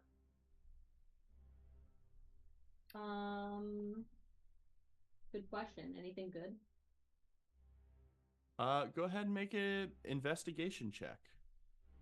You guys could each make it, or Telperion could assist Malvolio, however you guys want to do it. With Malvolio is going to have its own investigation check, correct? So it's intelligence. At That was least, my yeah, own you too. can. Okay, you each will get your own investigation. Perfect. 17. -5 for Malvolio. Yeah, I'm not gonna Yeah, man. mess around with him. Okay. This one's mine. All right, so that's a straight roll for Rome, 7, and then this one's Malvolio's, and we'll just have to apply -5, so it's 11 for Malvolio.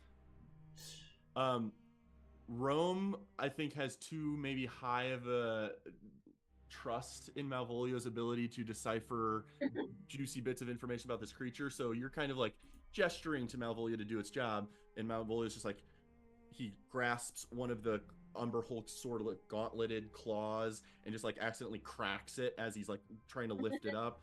And Telperion probably quickly shoos away Malvolio's efforts in an attempt that Telperion, the information you get, there's no nature that's really hyper opportune here. There's no poisons that can be extracted for this thing, but you do know it's one available clawed hand that's not crushed, as well as its mandibles are uniquely serrated for being able to chip through and cut through rock, so you could maybe fashion something out of those components. Okay, I'll do that. I'll slice him off. Okay. Put him in the hole. Okay, you're welcome to have add an Umber Hulk Claw and 2 Umber Hulk Mandibles to the inventory. I'll say each of the mandibles is probably a full pound. Probably like 2 pounds each, and then the claw is like a meaty 5 pound. Big, meaty claw. Got 1 claw, 1 head, 2 mandibles. Oh, Toby, can you cast your magic to prevent them from rotting? I sure can. Let me see the wording on it. Oh yeah, you touch a corpse or other remains. So I'll start spending 10 minutes to cast Gentle Repose on. What do you want, the head to not decay, or do you want the bodies to not decay? The head, please. All right, Telperion, I need that head, and I'm going to start carrying a Umber Hulk head as I ritually cast Gentle Repose over the next 10 minutes. You're just holding like a baby, the queen ant of the chimera ants, just like cradling it in your head. Sounds good. You're intending to not cast use a spell slot, therefore Correct. trying to ritualistically. Okay. Ooh, we could take a short rest now if we wanted to. I don't know if anybody feels like pausing here. I just want to explore a little bit more, and I'm gonna send Loaf over to check out this cavern over this way before we think about resting. I'll just peek through his eyes. All right. As you peek through his eyes, you see a number of additional dismantled corpses off in that pile, off in that direction, as well as the remains of what was likely another statue at some point that has been destroyed. If we start to short rest, I would mess around with these bodies for a minute and investigate those. So we can just destroy the statues also, potentially. I mean, the cloth works. Yeah, I'm very game for a short rest. Get some things back. Is that something you guys want to try and do? Does it feel too early, or do we want it now and it doesn't matter? It would be nice to have access to more spells, but I don't need it. I can go at least scout a tiny bit far ahead while you guys get some rest. To at least expedite our next steps. But I'm game if you want to That sounds great. take a relax. Because I can investigate these bodies and short rest, because I could get some things back. Do it. Okay. You are all welcome to begin your short rest. Don't click anything until it is completed. But that process can begin. You know you'll have to pull up here for about an hour. Roulette specifically, you mentioned you're interested in scouting ahead a little bit as that process starts. Yeah, just kidding. I want to go back to the owl statue. I know you said it was like carved out of a column. Mm-hmm. Is the head itself like it? Can I touch the back of the head of the owl? You cannot technically touch the back of the head because of the way it is. A quarter of a cylindrical column is like affixed to the edge in that way, so you can't technically touch the back of it. However, due to the nature of the way you're investigating this situation, go ahead and make an investigation check real quick. Actually, this information is probably free. 15's sufficient to understand that it all looks like stone, but specifically the head of this thing, there's different little grooves in the way the head construction is, and it does not seem to be made from stone, rather a sort of dull gray wood. Oh. I would like to try and spend my short rest removing that. Okay. I will say, you are welcome to try this. Yeah. And it may have an effect. You will not benefit from a short rest due to the nature of this effort. Does this is a super semantic thing. The glaive, like it's like I would that can still charge over the course of this time. That's appropriate. Yeah. I have nothing else I want to do for a short rest. I will put 7 more coins in just to like charge it for the next hour. Then I want to try and remove the head. Okay. go ahead and make a sleight of hand check. You are welcome to use tools if it benefits you in mechanical ways. I would say carpenter's tools or mason's tools are both appropriate from this, not smithing tools. Sorry, hold on. Right And tool. this is probably like over the course of the hour, so I couldn't like get Yes. a guidance off at the start or something like that. Correct. Unless you want to dedicate your entire short rest period of time casting spells, which would also be an effort Right. and you not benefit from short rest. I shall not.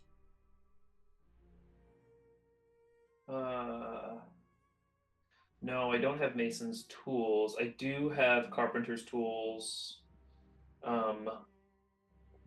Shit, I thought there was something that gave me advantage on this.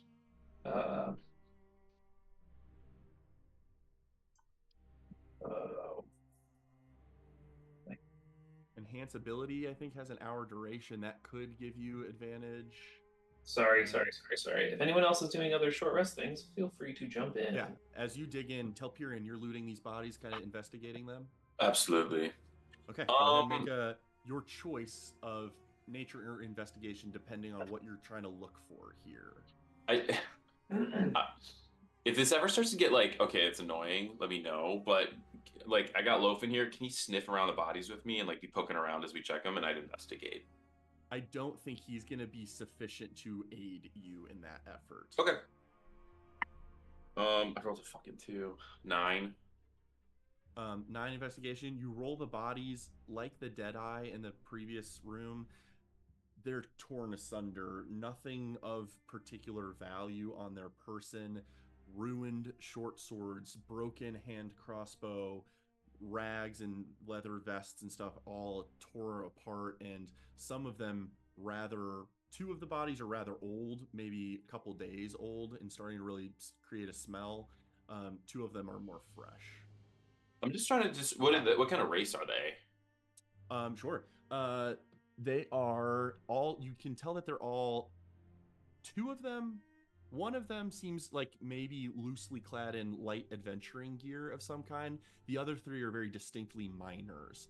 The adventurer is I'd say a half drow. And then the 3 miners are 1 half elf and 2 humans. It's unfortunate. And Loaf and I'll head back.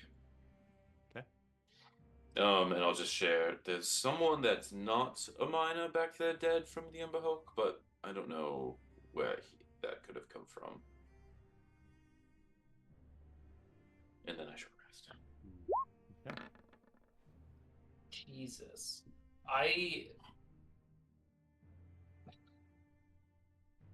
Inspire. +4 means it's 16. Over 15 is not bad. I will bump that up to a 16.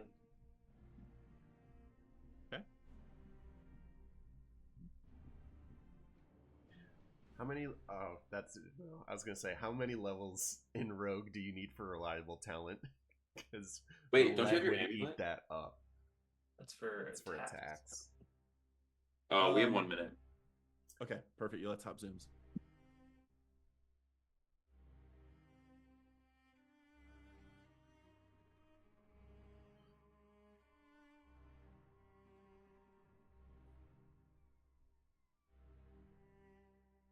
I guess, Critter, if you'll let me ask a question, my intent, I want to remove this head and keep the magic. That's my hope for this. Hope is to keep the magic. I got it. Do I know? Would I have a way of knowing, like, removing this head will definitively keep the magic, or will not definitively keep the magic? Is it worth even trying?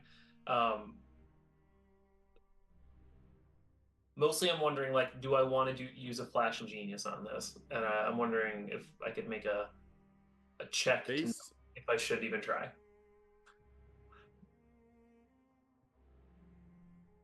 I'm trying to sort of sequentially go through the results. With the 12 investigative effort over the course of this, or sleight of hand effort over the course of this long rest, you are chiseling away, smoothing away bits and pieces of the surrounding environment, and you identify that this is actually a in the way like a brick facade might be put on in front of a house's normal siding, it is a seemingly rare type of wood that has been affixed to the stonework here. You've removed enough portions of this thing that you have a shot at removing this wooden mask off this statue. That's what you know so far. You have a chance to do that. It's kind of like a go time decision on when you pry it off, whether that goes well or not. But a 12 has availed you of, so far I did enough where I think I can pull. You can then go ahead and make an Arcana check to understand the connectivity of its magic to the mask.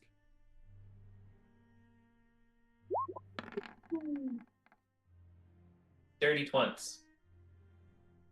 With a 20, you think if removed successfully, the mask is where the power lies, not the stone foundation. That'd be pretty cool. I would like to try to remove it. So the 12 is still a part of that. Some of that was indication of it's your choice to use Flash of Genius or not. I will try in the final move. Yes, I will Flash of Genius. Knowing that there is a chance for it, I will Flash of Genius to make that a 16. If I had an inspiration, I'd be giving it to you right now. I know. I rolled a 2. Yeah, fuck it. I'm using an inspiration, not the Flash of Genius yet. Okay, fair enough. This would be a really cool thing to have. 1d20 plus 10, because it's double my proficiency plus dex. 29. Make it the 30. I will not do that. You trust yourself and you pull. And since it is above 20, it comes off. And you have a 5x5-ish, roughly the size of a large shield mask of fairy fire cone. I will stand in the middle of the room and I will start spinning in circles as people are trying to rest. Do they start glowing as I face them? They all do. Incredible. I will stow that in the bag of holding. Okay. Actually, you notice there's a cover situation going on. If someone is behind full cover but are otherwise in the cone, they are not seen by the eyes of the mask shield and therefore are not affected by the scenario. So it is a line of sight dependent thing. Wow. But it is a cone effect. Only thing I want to figure out is like how far it goes. Is it 30 feet? 30 feet cone. Okay. Yes. Beautiful. Thank you.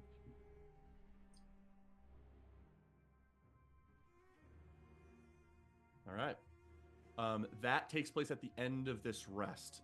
Telperion, nothing really on the bodies you were able to look at, but otherwise, anyone other than Roulette is welcome to go ahead and click your short rest features, refresh hit points, restore spell slots, etc.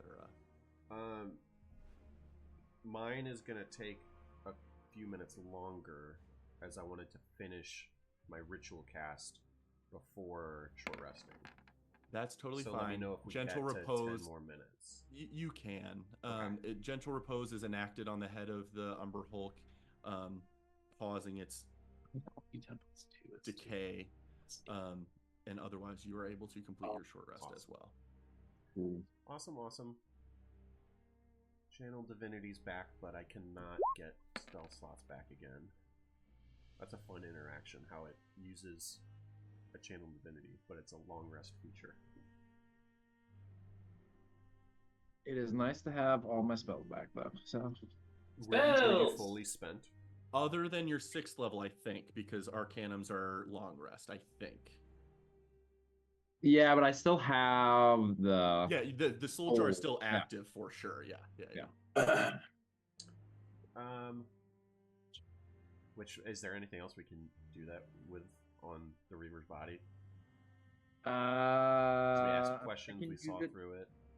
I can use it to heal. I can use it to Oh, that's awesome. give myself advantage on like checks, saving throws, attack rolls. Yep. There's still functionality outside of the looking through this thing's memories.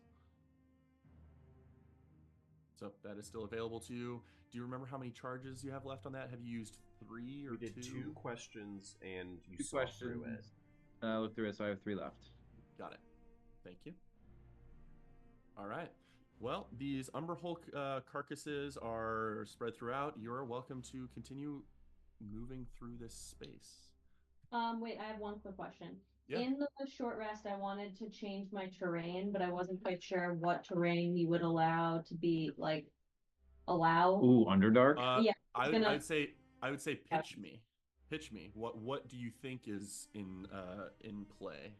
Well, I had asked earlier or last session about whether or not we were close to the Underdark, so that I think that's the closest one. But you had Okay. said we weren't close to the Underdark, so I wasn't quite sure. And then I'd Yeah, say second from that mountain. Subterranean. I agree that both of those are worthy of consideration. You had identified with your commune with nature spell that this tomb is not in the environment of the Underdark. So I think you would know that mountain is accessible, Underdark is not quite accessible. You would need to go deeper into the ground in a way that avails you of that truly different type of terrain. I'm so Okay. excited for when we get to see that. Yeah. I will transform my appearance and spell list. Okay, that sounds great. That's so cool. As you do that, also over the course of the short rest, I think Malvolio shrinks back to normal size. Is that right? Yeah. No, Malvolio. Yeah, it only lasts 10 minutes. Yep. Okay. Back in the You jar. are you are welcome to. He just is not large anymore, so you're welcome to rejar him. You still have him available as long as you keep him alive. But yes, sounds good. He's just not large anymore. Yes, I will rejar him. Okay. Okay. I'm gonna go grab some of the garments off these corpses over here. I feel like we're gonna shit. like to keep covering statues when possible. You are welcome to go rip off some cloth and shreds of stuff. I would say between all 4 of those individuals, with the amount they've just been sundered, you can get 1 additional cloth worthy of otherwise it's shredded. Okay, so one more. Yeah. That will do. What One I more wanted to do. consumable of what you want to do. 2 hours in. Bio break. Yeah, we can definitely do a fire break real quick. Nice. Cool. Go. See you guys back here in a few. Goat.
I promise not to break it.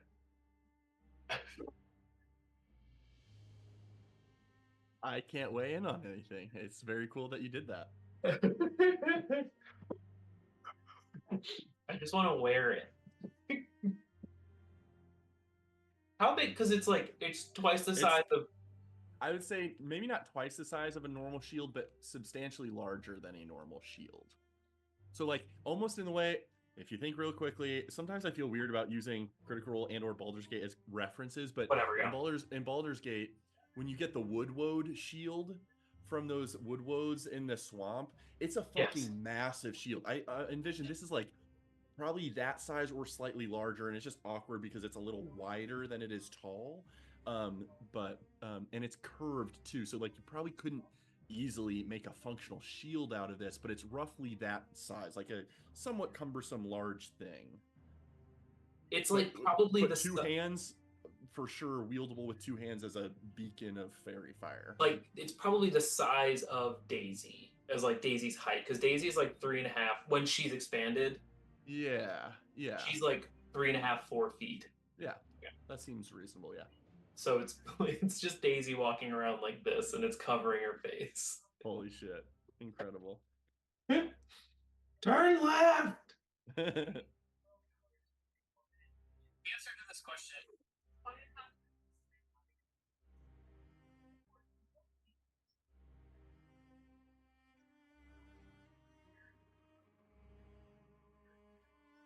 Oh wow.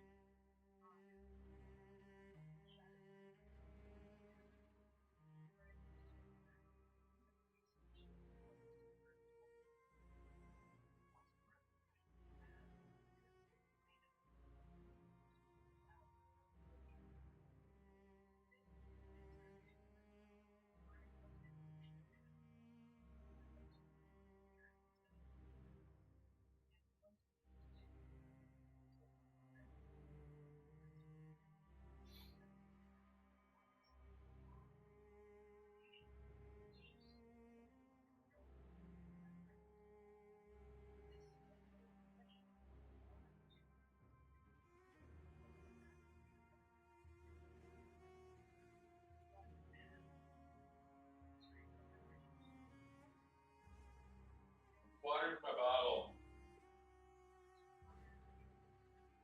Full.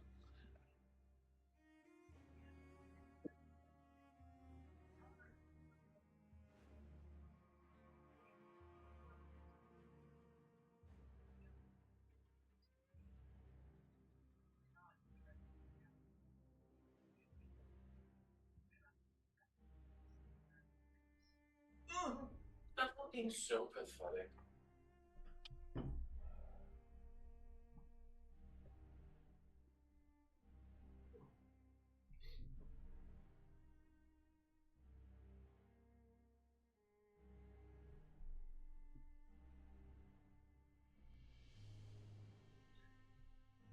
Are you feeling the urge to start reading again, Chris? Well, I have a question for all of you at the end of this session. Are you going to let us pick? Not exactly, but I do want a critical piece of information to make my choice.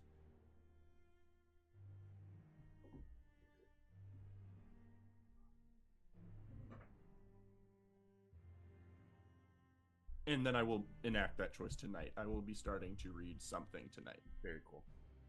The Bible.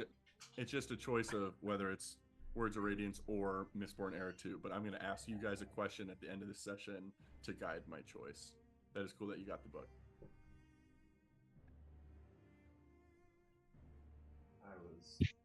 I broke it out because I wanted to look at some of the art.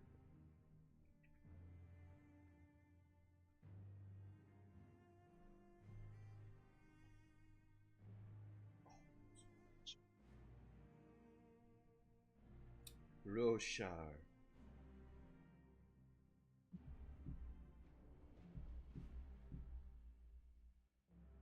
MK, I didn't like that you texted me that question and then I responded and then you didn't give me an affirmative yes or no, but I did not expect one. I was at work and then you sent that, and then I started thinking about what I would say as I got back to work, and then I just forgot as I finished out my day, which I think works great. Correct. Yeah. Stormlight related question. Cosmere book related question. So not Stormlight. Okay, I know what you asked. Well, technically, Oh no. He's reading Sunlit Man, which I have said is adjacently connected to Stormlight. I don't know what it is about Sunlit Man that I don't know anything about, but I want to get to that book. Purely, I think, because it looks cool. It's so pretty. All the books are so amazing. Yeah. Oh my god, honestly, so I'm doing the audiobook for it, and even like the picture descriptions that they do, I'm like, this sounds beautiful. Like these, I'll never want to upgrade these. I will at some point in my life get the leather bounds of like Stormlight and Mistborn. It's just right now to get all of the ones that are out is I think $950. So gotta wait on that. Thanks. I mean, how gorgeous is that? Yeah, that's sick. Gorgeous. But actually, before we get into, just because I might forget later, I'm going to ask you all my question now. I'm equally considering, so I finished Way of Kings last Sunday after our session. Super excited. I am equally considering and have both available for me to physically start reading tonight. I don't know if I want to start on Mistborn Era 2 or move right on to Words of Radiance. And my question is, I don't think there's a world where I read all the Stormlight books that are available right now before I move into Era 2. So I'm going to move into Era 2 at some point in between Stormlight books. The question is it better to do Era 2 now or after book 2? Because the way I see it, Way of Kings ended in a certain way that felt very incomplete, that I do want to continue. It feels like one half of a story of the Shattered Plains situation, and I just want to continue that. And I'm like, if there's a more natural quote-unquote pause point after book 2, then that might be my cue for Era 2. But if they're equally, no, when you get through book 2, you're going to equally want to go into book 3, well, then I might just do Era 2 now. So I'm curious, best pause point. Can I ask a question? Why are you not interested in just reading all of the Stormlight books first? Because two main reasons. One, I just adore Mistborn vibe and style and that magic system so much. I just want more of it. But there's also the sense of I have this beautiful 4-book set, and by the way, it's the largest text ever, and it's a fifth the size of the Way of Kings book. So I'm just like, I can knock out those 4 books in a month if I want to. And like, that's so much story I get to consume faster. So rather than like, realistically, I'm not going to finish Words of Radiance and Oathbringer and Rhythm of War. If I do finish them at all this year, it's not going to be probably till later in the year. Whereas I could do all of Era 2 and then just continue moving into Stormlight again. So it's just like, for change of pace and flow of text, I'm just like eager for like, oh man, do I move right into a 1,300 page book after 1251, or do I get this like amazing little 300 page book that I'll read fucking overnight because it's the smallest book ever? I think there's no question to read Word of Radiance and then take your break, because Word of Radiance is the power up montage of the books. Like, think about like in your favorite shows when you see characters connect in powers of, like, after you read Word of Radiance, you could talk to us a lot more about the series and we could do a lot more with you. Whereas the jump to 3 and 4, like, those are interesting, huge jumps, but like, you're gonna go from a huge, like, and I say that the end of book 2 is super interesting, but like, you start to see the scope of what's happening in this set of texts. And I think book 2 is one of the funnest to read. So that's why, like, I would do that one and then take your break, because you're gonna get such a good dose of everything you just liked from the first one and feel really satisfied. I also think the feeling that you had from Way of Kings of like a lot of things not being resolved doesn't really continue as a trend. Like, Words of Radiance will leave you, I think, in a much more satisfied place, and then the later books, like, if you want to think about it this way, pose their own questions and kind of get to the answers in the book, which I agree doesn't happen in Way of Kings. So yeah, and it's not like it wasn't satisfying at the Way of Kings, but it just was a different end of a book than I've ever read before. It was just like, you set up all these things and none of them were delivered on. That's not a comment that's a dissatisfaction. It's just like, that's jarringly different from any book I've ever read ever. It's literally, there's a thing in, I think, TVs and movies where if you show a gun in the thing, it literally has to go off at some point in the show or movie. Like, it's like a cinema crime to like show certain things and not deliver on those things. Way of Kings did that with everything. Other than the Voidbringer Parshman like reveal, every other thing that was set up, nothing was delivered on. And again, I'm saying that as, that's not a criticism or dissatisfaction. It's just like, that's fundamentally different than any story I've ever consumed ever. So I am interested in getting some more resolutions if they're available in Words of Radiance. Which I think very much would lead all of us to recommend at least book 2, then probably Era 2. 100%. They go together really well, and I think that's, you're like at the halfway point of like, yeah, that's what it feels like. Yeah, the two go together very well, and I don't know. All right. I like I just like Words of Radiance or the whole like Stormlight Archive better than Mistborn. That's just sure. Of the two, I like it better, so that's why I'll always suggest it. And that's very fair. I also think there's something valuable of the more I sprint through Stormlight, the less distinct they're going to occupy space in my brain. And so I think it's also healthy for me to like consume them in chunks and then take breaks and then come back to them. And it's still like, I'm going to sprint through so much Sanderson stuff this year, but like, yeah, I'm thinking it's not going to harm my experience of taking a mini break from Stormlight at some point. It's just going to help me remember the book 1 and book 2 arc more distinctly before I get back into book 3 at some point. But sounds good. Appreciate the feedback. I think it also just makes Stormlight feel more fun to get back to. Mm-hmm. Yeah. When you come back for book 3. Yeah. Cool. Love it. All right. Well, otherwise we can hop back into the thing. Roulette has a new toy for Daisy / her. It's it's in the bag of holding right now. Not out. Yeah. No short rest healing available for Roulette, but a new piece of loot gathered. Everyone else was able to heal up, get resources back that they normally get from a short rest, etc.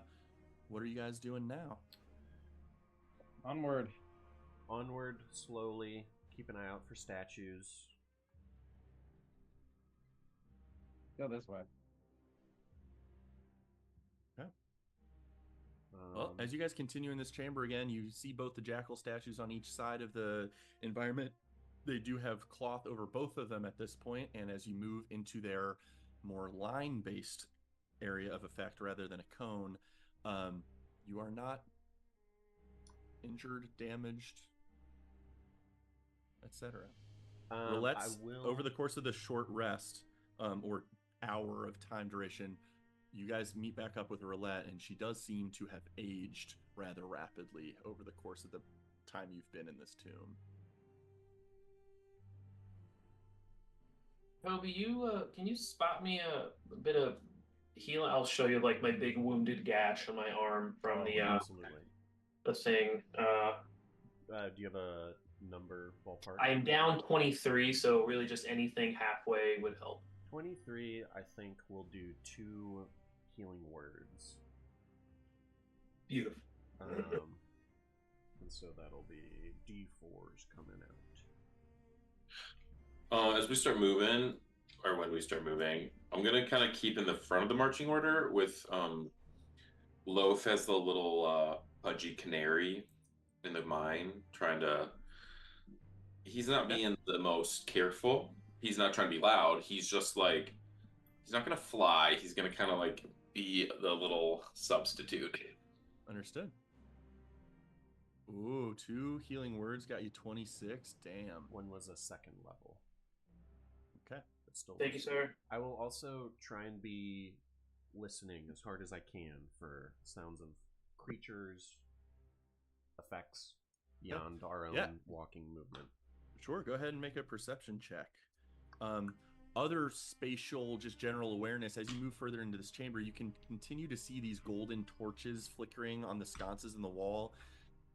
And you're not sure if someone lit these or if they're magically lit, but they seem to just be fueled very well because they're creating a nice aura of light around them and casting light onto the various stone relief, though weathered from time, but some are somewhat maintained, but there's reliefs etched into the entire surrounding of this place. Is there warmth coming from the torches? Do you want to go check that? Yeah, as I'm starting to make my way around, I'll get like up near it and just kind of have my hand near it, see if it feels As you warmer. put your hand toward it, you do not detect any warmth. Gotcha. What are the release of? Go ahead and give me an investigation check if you're trying to pick out a portion of the wall and take a look. Investigation 14. Okay. Although some bits are carved out enough where there's still detail to be determined from the array of etchings throughout this wall, it is still vague, and like the statue out front of this place, there's sort of just a very loose, not modern art, but abstraction to the depictions. But the way certain figures are leaning, and you can see repetitive patterns of certain things, you get the sense that, oh, this is a swath of like people looking upward at a mountain in this particular section of wall. Okay. Side chambers first or the central way first? It was a gut check. If we think it's symmetrical, the central chamber will be like a line, so we'll probably want to approach it from the side chambers. Okay. So I'll keep an ear out. I rolled 27 for perception. 27 on perception. You listen carefully, and nothing, no motion or sort of bestial creature-based or moving structure-based sounds catch your ear. You feel fairly confident that it is very quiet in here. The sounds of your footsteps even echo throughout this place fairly well. But I scooted up into this chamber. Sure. So it looks like you and Loaf are moving into this chamber. So a similarly long and wide and narrow reflecting pool of some sort seems to be set into the ground. It's not like raised like a hot tub or like a raised pool might be. It's like there's like a 3-inch lip of masonry block unit stone creating the basin, but then the water seems to go downward about 10 feet or so. What you notice immediately is it's a much deeper blue coloration in here than the more green tinted teal of the previous chamber. But you're welcome to continue walking through this chamber, Loaf floating out ahead of you, and you see that there is a door on the other side of this chamber. I'm gonna fly over the top of the pool, and I want to look to see, is there like an entrance and an exit? Like, is there a drain anywhere in it? Or does it just seem to be like a self-contained pool of water? From above the pool, looking through it, and it does get darker and darker as it goes down about 10 feet. Go ahead and make an investigation check or perception with disadvantage. Well, then I will investigate.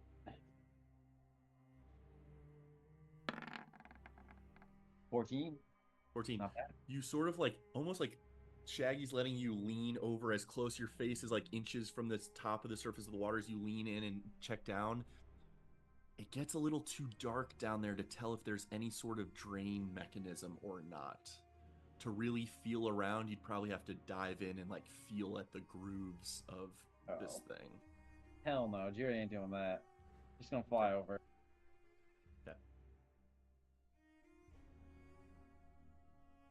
Roman, Roulette, are you following, keeping up pace, moving yourselves into this chamber as well? Yeah, Roulette would have been doing the same thing that that Jerry was doing, just looking into the water, but she's not gonna be looking for a drain because she's probably doing one of these to her face. Noticing anything that's different, potentially a single crow's foot.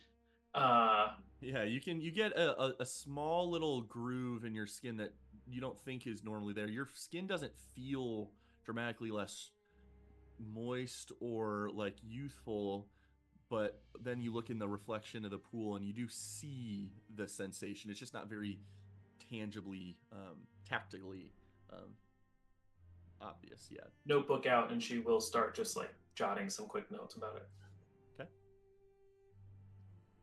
All right, so you guys are standing amidst these continually lit torches above this reflecting pool. What are you guys doing?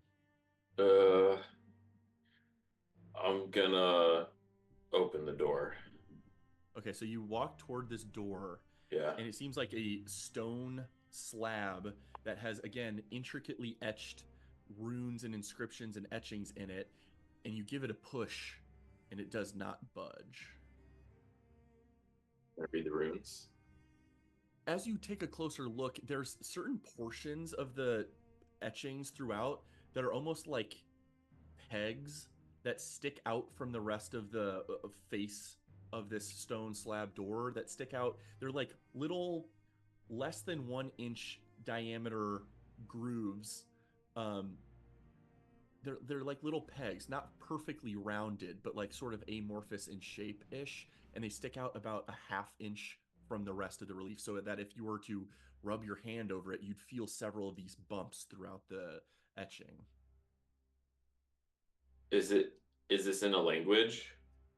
No, it seems similar to the previous cavern. It seems more of like a artistic representation of something. And taking a look at it, you get the sense that there's like sweeping hills toward the bottom of the door and 2 mountains toward the middle, and then sort of like abstract lines indicating maybe breeze or wind or cloud toward the top of the door. But it just seems like a depiction of scenery. It's a picture. Yeah. I reach out and I just kind of touch the bumpies. Yeah, you can touch them. They feel like just like solid grooves. They don't feel like buttons that are intended to be pressed in or rotated. It just feels like they're just a portion of this wood or stone door. I think I'm muttering to myself and I go, oh, this kind of seems like a puzzle we're gonna have to. And I turn around. Oh, how long have you been there? Whole dungeon. Roulette's just on my butt. Well, Roulette, what are you taking a look at? Oh, I was just coming up to look at the door with Telperion. I'm gonna step out of your way and start ritually casting Detect Magic. Okay. I love that. I love I that. can do a thing. Excuse you. Seeing him just like fiddle with it, I can tell that there's nothing like mechanical that these things are about to do, right? Go ahead and make an investigation check. Sharpa. Telperian's was sort of ruled by his previous check very recently. With the 27, you can tell that switch zooms. Oh my god, he knew not to start. He's learning.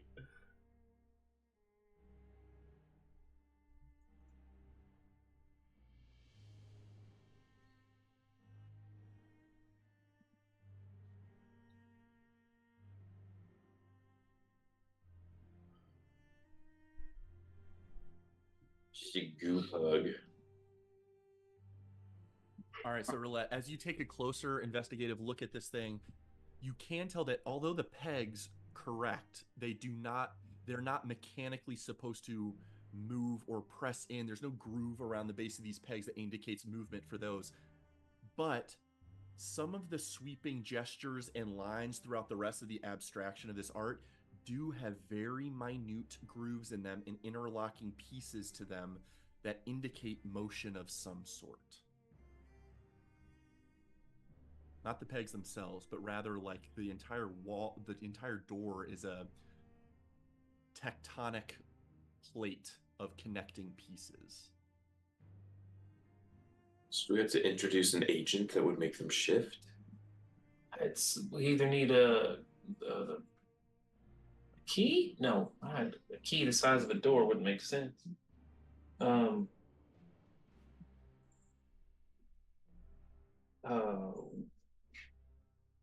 Hills, Uh, mountain, breeze. Splash water on it. Ooh, hydro pump. Everyone is misted from the recoil as Jiri flicks open his hydro pump and blasts the water.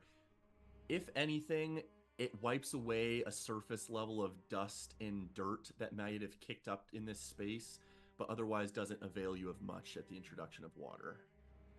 Can you trace a path through it with your fingers and move things? As Telperion is saying that, I'm just gonna take my hand and just like try and see if I could. I'm just gonna literally like follow some of the grooves with my hand from peg to peg.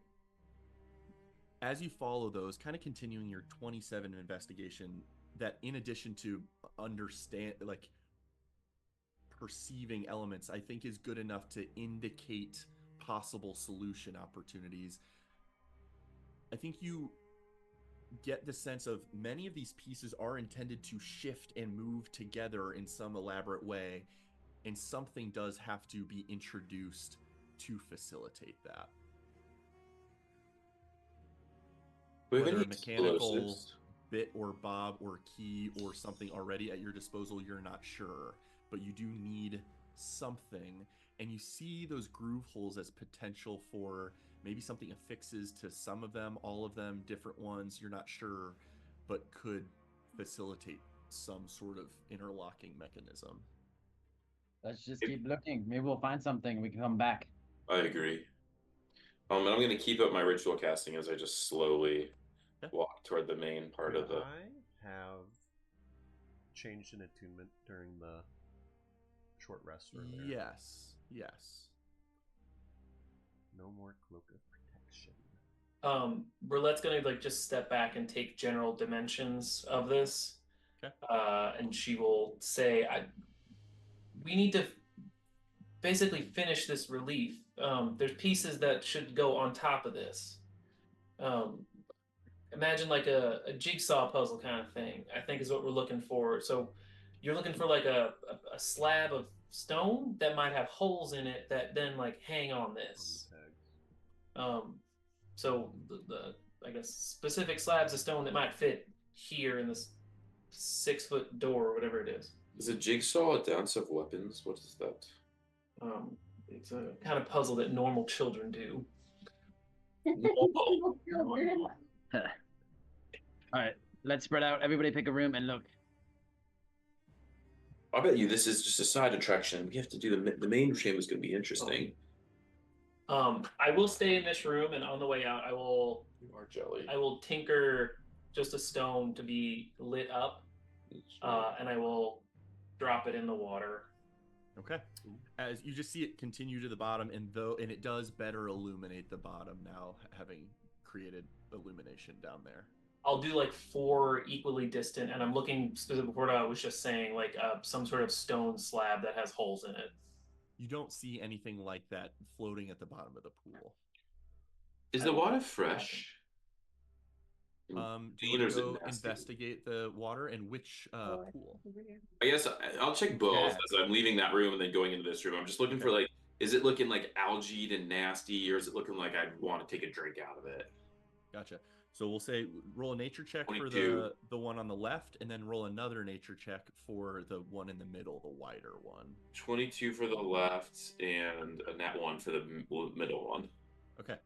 The one on the left with a 22, you sort of dare yourself to either stick an object or your own hand into it, and you pull up, and it just looks like clear water dripping off your hands. It looks very fresh, very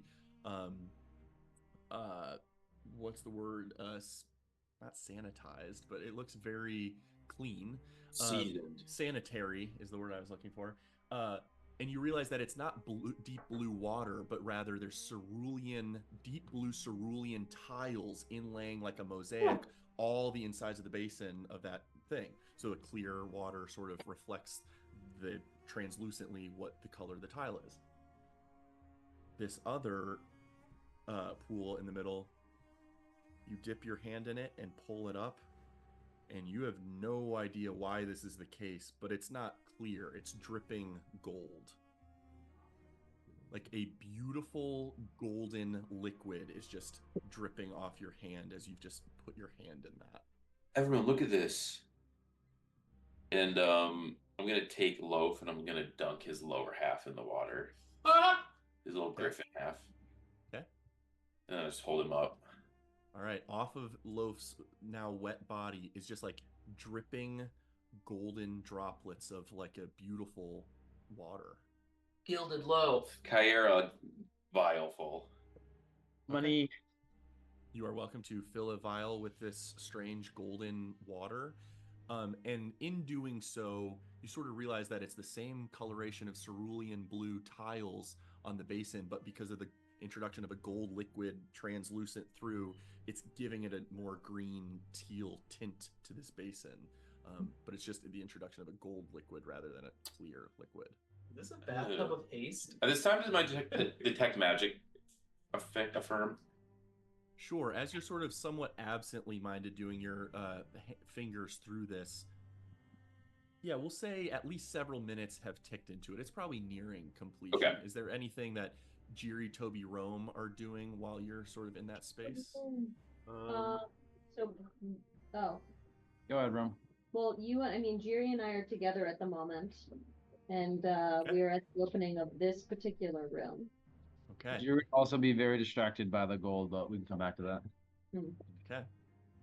As you guys take a look at this room, it looks symmetrical on this side, a similarly deep blue inlaid reflecting pool basin, but it does look like you can see something floating within that pool over there. The sheen of metal, as well as what looks like a body. Ooh. Let's go check it out, Jerry. All right, but then I want to go back and dip my face in that gold over there. Gilded gold. All right. As you guys go up to what is like suspended, it's not at surface level. You see the dense long sword of this individual has sunk to the bottom of the pool and is barely catching enough light to reflect its presence, but the body is just suspended midway into the depth of this fluid and is just sort of just drifting there, not moving. Does it appear Interact with it dead or from your current position? It looks like a drowned individual suspended halfway down the pool, maybe about 5 feet deep or so. All right, Rome, go get it. You said 5 or 6 feet down? Yeah. Okay. I jump in the water and I try and grab him. Okay. As you submerge yourself, the water feels clean and refreshing, and you're able to easily navigate a little bit below the surface, grasp the individual, and they're rather buoyant, and you sort of heave them up to the surface, and then they rapidly become very dense and heavy and waterlogged, and it takes quite a bit of effort to try and push them over the lip of the reflecting pool, but they are now available for engagement, interaction, investigation on the side of the pool. It appears to be a somewhat jackal-headed creature, like a coyote person, a jackal were. Is like a type of individual that exists in this world.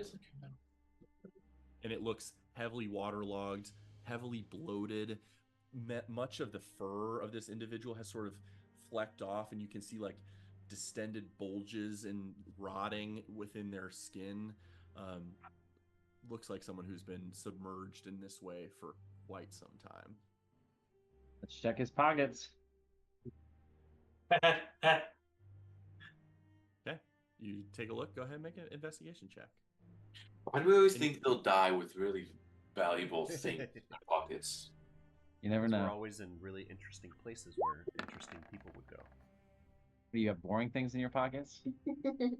I don't, but I'm not a corpse in a dungeon. With a quick pat down, you get the sense that this is also a somewhat adventuring individual, just based on the Oh. general way they're geared up, just in terms of the leather vest that is long wilted and rotted and ruined, as well as like you pull from their pocket what just flecks away as like kind of gross, almost pasty old leather, but some rattling coins do clink from within that pocket, like a leather coin purse had rotted away. But there are a couple coins in his pocket,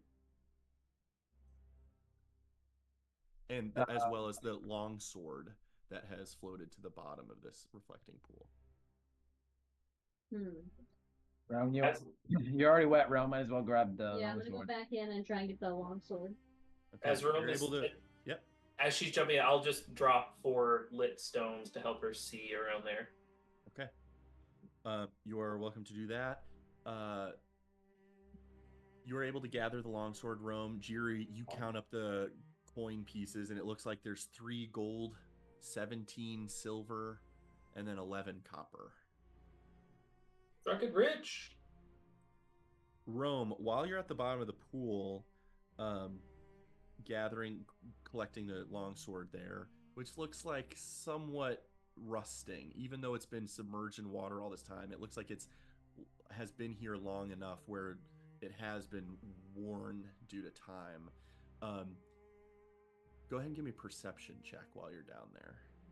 I would like to remind everyone that we had water breathing on, so everyone still has their water breathing head going from whatever we. Oh my god. I did Very forget. true. So whatever form you had, all of this RP is taking place in that Yeah. way. And if we ever need to walk on it, I can get that started. So, Rome, you take a kind of glance around the vicinity, and it seems identical to the pool on the other side.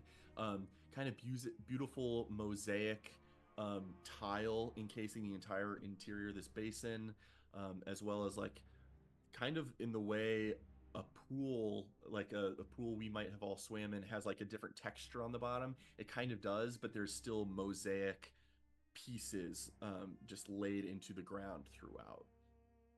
So just some additional environmental observations.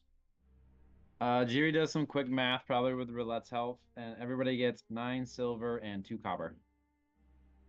I'll take it.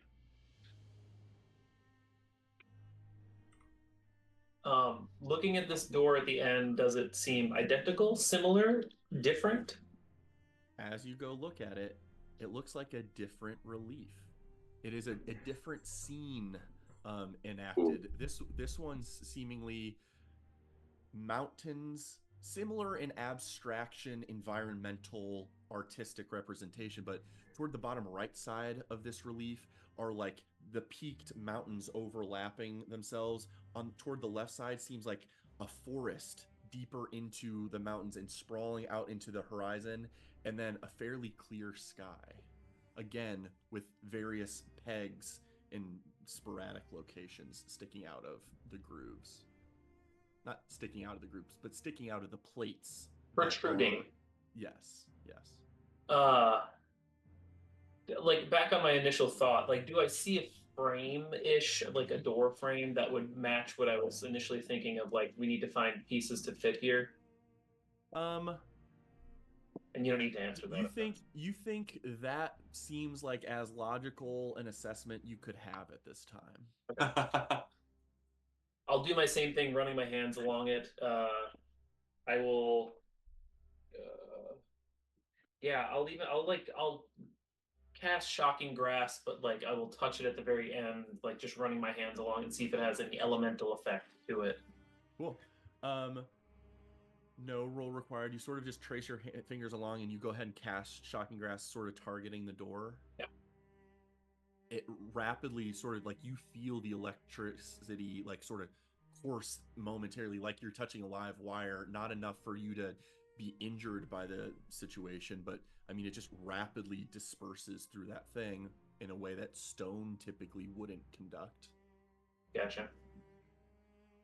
I'll gather the other folks. And I think we got to take the middle route. I'm not sure what we're supposed to be doing with these doors yet. And then my spell completes. Yeah, absolutely. Yeah, as they're finished completing the investigative effort on the right side, your spell does complete.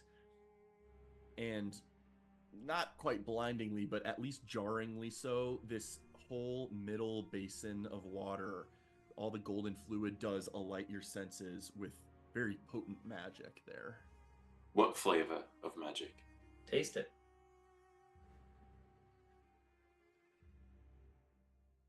We will go with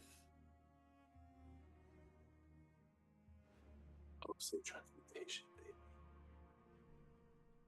I'd drop a silver coin in the pool. abjuration. Ooh. Flavor. Does loaf hold the abjuration flavor? No, as it has dripped off his form, he's no longer, you don't get a sense that has like continued to cling to his person. But the vial of... Yeah, the vial that you collected definitely is glowing. I've got some empty flasks that I've used for holy water. We should just get a bunch of this stuff. Yes, that's my suggestion, actually. We should get a couple vials of this. This stuff is interesting. That was so Gilderoy Lockhart. Yes, let the record show I established that suggestion. Well, actually, Do we know what this? it was my spell, everyone. This pool is. As I ask Jiri with a face full of gold. Do I know what the pool is? Yeah, I was just asking the crowd because I assume you have your face is covered in gold water now. No, he gave himself like eye black, Oh like my gold. God. Oh, I wonder what would happen if we drank it. That's Yeah, and just as a Oh, clarification, shiny on the inside. just as a clarification, only that central chamber has the golden liquid. The two sides seem to be completely mundane, translucent clear water. I The Simba beer's face loaf, is wet. and I dump him in, and I say, "All right, loaf, drink a mouthful, see what happens." Interesting. Interesting. I love having this little I container. don't have any of my like restoration-y magic, so I don't love the idea of us. I'm glad you What have does loaf to super try poison this. do to a familiar? He's only got 1 HP. What's half of one? It's only 10 gold to summon him back, so it's so fucking worth it. Loaf imbibes enough to show some water retention. What does that mean? And nothing happens. Nothing seems to happen. Gets a little bloated. He doesn't. No magic clings to him after the fact with my detect magic. No, as your detect magic's still up, you can see like the bits of golden fluid, and it's still translucent golden, like as if it's just golden tinted water. It's kind of just ruffles or wicks off his feathered down, but otherwise you don't get a sense, like it doesn't really show you that he's glowing from within necessarily or anything like that. I'm gonna take 2 of the flasks that Toby just filled up. I'll be right back, and you can fill these up after. I'm gonna run into the right-hand room. First thing I'm gonna do is I'm just gonna like run along the pool and dump some of the gold water into it as I'm going, Okay. Oh, just to see what happens. Okay. You do so, and as you pour it in, there seems to be no discoloration of the water naturally in that basin. Like they're not interacting. They're not seeming to mingle, mix, dilute. Kind of It seems like as if it's almost as if no, it's very much not. It's almost as if the second it hits the surface of the water, it is fully translucently clear, no longer gold. Oh. I'll scoop some of it out just to confirm that it's now clear again. Fully clear. And then I will take the other one of gold water and I will splash it on the door. oh, Okay. As you splash some of this water on the door, scientist. which characters are in that room when you do this? I'm in the main room still. I haven't left That's what I thought. You and Loaf are out there. because I got 2 vials of it because I had 2 empty glasses. Jiri, Rome, Toby, which room are you in when Roulette's quickly testing out that room on the right and splashing some water on the door? I'm chilling. You gotta with decide Telperion. now before you figure out if it's good or bad. I'm putting gold face. Nah, no, I was in here. I have to stay here. Yeah, I'm with Jerry. Yeah, we're hanging Okay. out by this pool. Toby, can you confirm for me? Yeah, I'm with Telperion. You're with Telperion? Okay. Roulette, as you splash that water on the door, it hits the door and immediately turns translucent clear and just drips down the stone door as if it was just water. And then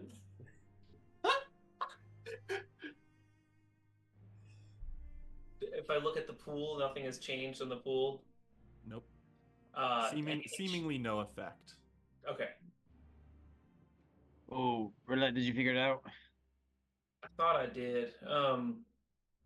Something about it's the something about the pool out where Telperion is that's causing the water to be gold. It's not the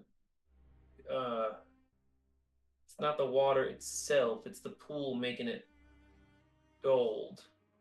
But the second it touches anything else, But in the flasks, it's still magical.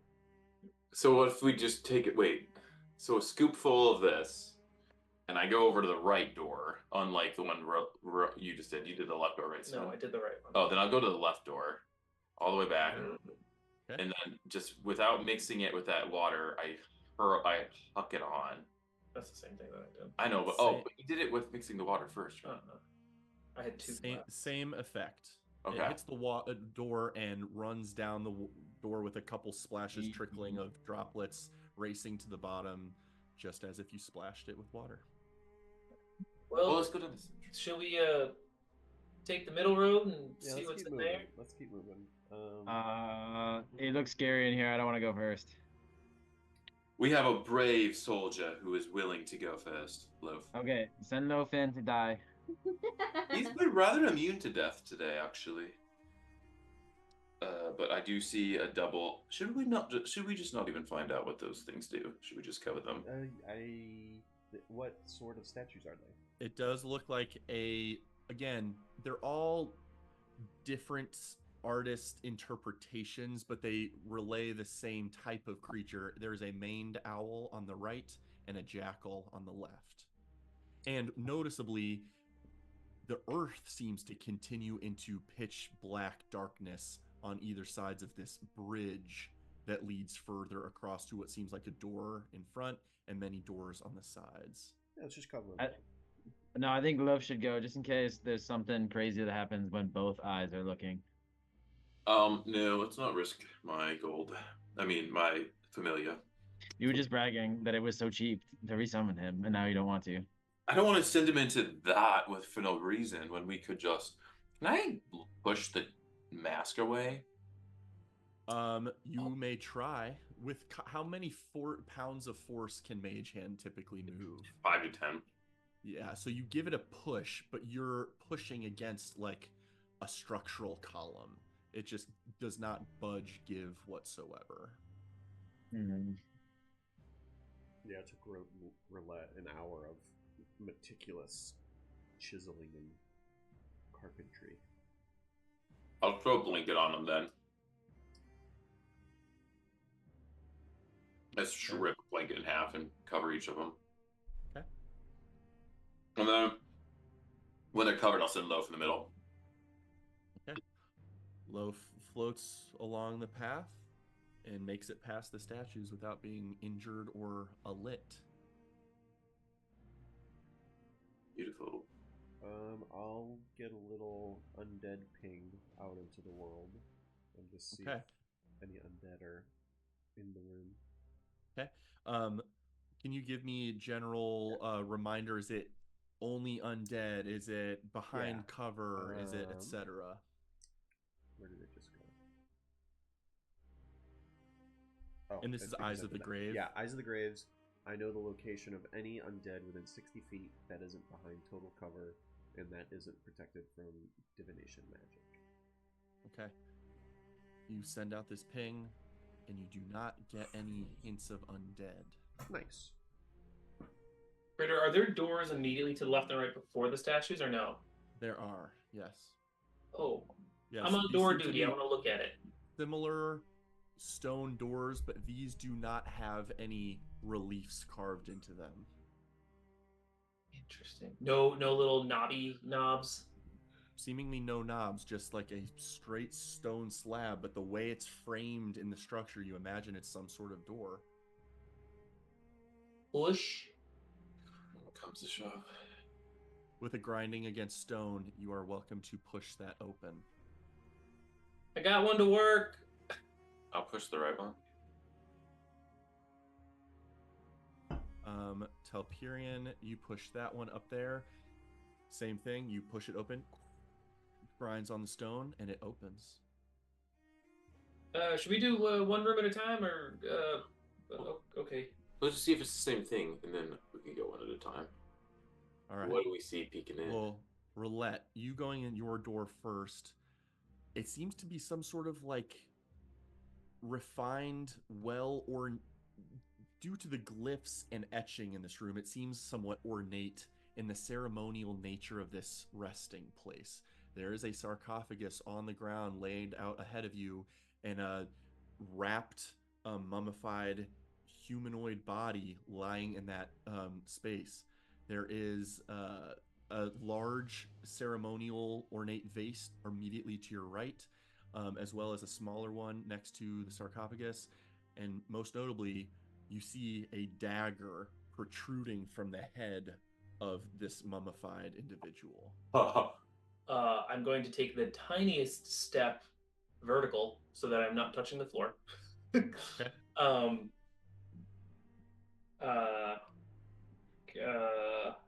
Hold the dagger. And I want to. Sure, I'm gonna take. I will. We got a dead body in here. Long dead. Someone wants to also back me up in case I. Yeah. I want to take a closer look at this dagger. Does it look just like a metal dagger, or is it like there's a diamond in the hilt? It doesn't look quite as ornate as that, but it is rather nice compared to like a standard military weapon that might be available for mass distribution. Can I peek in the room with you now that you called out and detect magic on it? So do you back out of your room, Telperion? Yeah, hearing that if I don't need to, I don't want to split us up that much. If there's something interesting going on, we'll go one at a time. Okay. And I peek ahead in and see if I get any magic pings. I don't really walk in. I'm in the bottom right. Sorry, Yeah. you are. Oh. Yeah, we're down here through Yeah, this we're one. Romans. Oh, got it. Sorry. Okay. So we're letting you take a closer look at the dagger? I just wanted to see, like, I wanted to see if there was anything notable on it apart from it being a really nice looking dagger. Yeah, it's like nicer than a typical blacksmith might sell. And it is just firmly planted with the blade penetrating the skull of whatever being this was. I will step away from the dagger, and I'm still on door duty, so seeing another door, I will just go take a look at that one. Okay. Same thing here. Stone slate slab. No relief etchings on this. I'll give it a little pushy push. Okay. You push it, and with some grinding of stone, you immediately begin to be lit with golden flame writhing off your body as you can see further ahead a maned owl statue. Oh. As well as a closed sarcophagus. I will shout to everyone, careful in the rooms on the other side of this. You're probably gonna there's probably a jackal one over there. Do I see anything else lit by these golden flames in the room? It does not seem so. Just ornate, probably valuable artifacts, sarcophagi in this room, vases, urns, etc. I'm gonna go open this Quick last thing, door. and then I'll stop. And I'll shut up. Any of the in either room, this room or the previous room, do any of the vases or urns have liquid in them? Taking a peek in, they don't seem to have anything except for, with your passive investigation, there seems like a single gold coin in the bottom of one of them.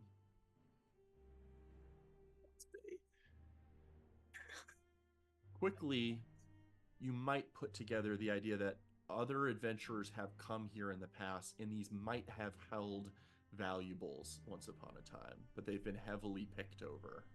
Gotcha. Dang. I do want to see if my detect magic picks anything up on the dagger, the head dagger. You don't get anything from the dagger, but there is some residual necromancy magic in the base of that sarcophagus. Where the corpse is? Yes, where the corpse is. Almost like a dull afterglow from an effect long since triggered. Oh my gosh, a mummy. A mummy? I do think there's going to be an explosion of death magic at some point that other adventurers haven't triggered, but Toby, is that body dead? I will head back down here. Stab it as soon as you open the lid. Toby, cast check pulse. Oh, maybe an adventurer put the dagger on that thing's head, and that's how it's dead now. It was killed up twice. I'll flash Okay. Eyes of the Grave again. Probably just confirming.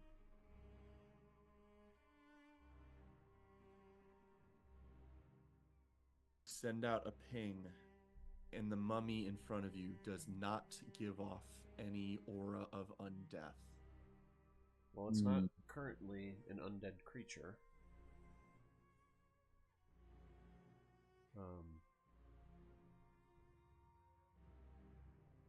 So I don't know if the necromancy you're detecting could turn it into one. Toby, you should check the one that's closed. the next room. The owl room in the top right. Kobe Rama, at Roulette's suggestion, you can check out that room / Jiri. And once again, as you enter that space, uniquely there's a maned owl statue in this room, but not the other one you just came from, and you do begin to catch fire with this ghostly translucent golden flame, but it doesn't harm you. I'll walk up and just throw the cloth I grabbed from earlier over its head. Okay. The flames go out on you and Roulette. Yeah, I can do this 2 more times, so let's see if this feels like an undead creature in the sarcophagus. Knowing that your ability requires not behind full cover, you would think the plate cover of a sarcophagus is full cover. Oh, Are you okay. interested in pushing that away to see what's inside? Yeah, Loaf. It's what to do. Loaf, open this up. I mean, I'll come up from this way, hearing what you described, Roulette, and I'm gonna open this door here. Okay. And then, I'll just move in so I can see. Yeah. Am I in the doorway? Am I in the cone of It's covered with a sheet. Oh. It is currently covered, so you don't light Okay. up. I'll just can I Kair open this thing? Once again, with a little force of Kair, it's too heavy for 5 to 10 pounds worth of force to lift that cover. It's a rather ornate, heavily metal encased sarcophagus. I think detect magic isn't limited by sight. Does the necromancy magic come out of this one too, like the last? And I'll You check do this. get a similar sensation of enchantment of necromancy specific magic emanating from this sarcophagus. I think It seems more potent than the previous rooms. we don't want to open this one. I think this one's live. I got a good idea. I can peer through this lid. And so Jiri will activate his new eye ability and peer through the stone or the solid metal lid to see what is underneath. Okay, is there a specific way you want to depict the visual of the sensation that the others might see? Yeah, his eyes start to steam the black mist as the hex metal is activated in his body. Jerry, you Yes. okay? I'm good. I'm seeing through objects. Can see This through whole- the See lid. what What does you it look can like? glimpse. That's the best ability to have in here right now. Let's see what we can find from within here. Good idea, Jerry. And as the steam sort of coalesces, and then it's kind of a disorienting vision for a second as the sarcophagus you're looking at begins to become translucent. You're seeing through the brass encasing, and you see lying inside, arms crossed, another zombie mummy encased in wrappings, just like the other one. However, there's certainly no dagger protruding from its head, and there's quite a bit of coin and jewel scattered throughout. It's sort of being embedded within a sea of coin. Oh, there's lots of gold in there. That one's still alive. I'm gonna turn around and look at this statue. Is there anything like inside of it? As you look at the statue with this ghostly gaze, all you see within the statue as it begins to become translucent, a flickering mote of golden flame. Perhaps the power source of this statued enchantment. You're seeing magic housed within it, but it's not like a hollow vessel where coin or jewels or valuables are contained, but rather you're just getting a sense of the power source of the statue. I'll say that I'll describe it as I'm looking, and then I'm gonna quickly move to this door and peer through it as well, because I only have a minute with this, so I'm just gonna look at as many things as I can. Sure. That room seems more ornate, and I'll have Jiri poke your head through there just so you can see it. Once more, a maned owl statue to one side, a jackal statue to the other side, and a beautifully mosaiced inlay on the ground before you that represents this loosely humanoid being holding up, like laying upward, this circular shape with these grand feathered wings in a sweeping motion, sort of almost like this being is cradling this circular basin that dips into the ground.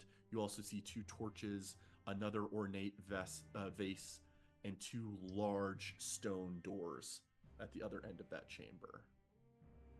Okay. And then I will go back and go into this way to peer through into this other one. Okay. You are able to do so, and once more you get in there, another vase or two, another resting place of an individual. This sarcophagus seems cracked open, so that something has opened it or perhaps looted it. You can't really, well, actually, with you fixing your translucent ghostly gaze on it, you can see another mummy type creature is just laying in there, but the sarcophagus lid is remaining ajar. Okay. How long has that been about? Switch zooms. Oh,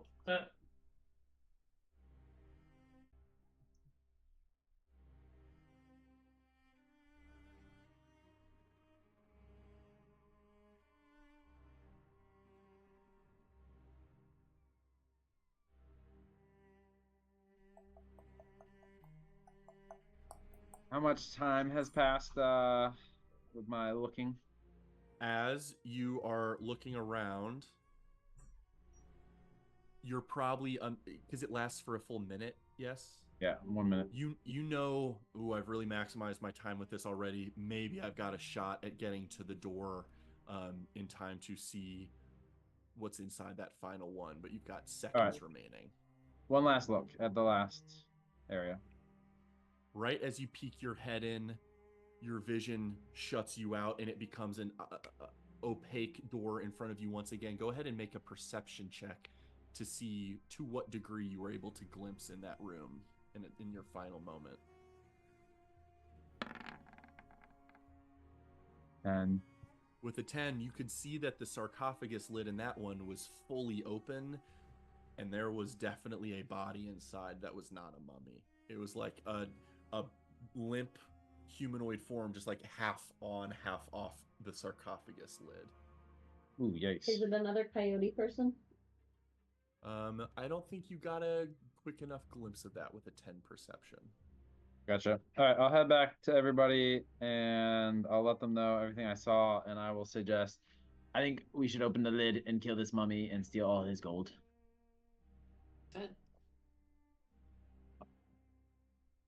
Um, I mean, I'm on board for that. I'd say I highly recommend we stab it in the head. Seems to have worked in the other one, and the other one, if that happens. Speaking of which, I'm gonna Kyre the knife out of this one's head. Okay. With about 10 pounds of force or so, you are able to lift that one sliding smoothly out of a rotted, decayed individual's head. No longer necessarily well preserved, with the fact that the coffin was open and the ceiling of that had been injured. And it's like, It glides out rather easily. Again, it's an ornate dagger. It's not a +1 magical weapon of any kind. It just seems like an ornate dagger. does it look like just like military-esque?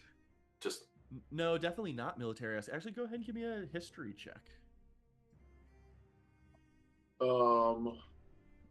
that's a 10.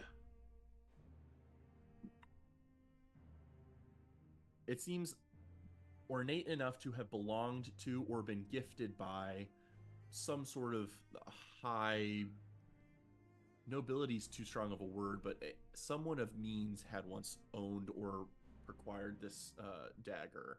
Whether Okay. it was the adventurer that used it here or was a gift, you're not sure. But it just seems like an ornate dagger, maybe of this nation's make or another nation. It's just not like a familiar craft to you. It's certainly not elven. Got it. If we want to open this, I'll volunteer Daisy to do it. Just so she's a bit more protected. If we all want to step back from this, and I'll instruct everyone to skiddly daddle to the corners of the room, and I'll send Daisy forward, and I will have Daisy lift the lid. Okay. Little.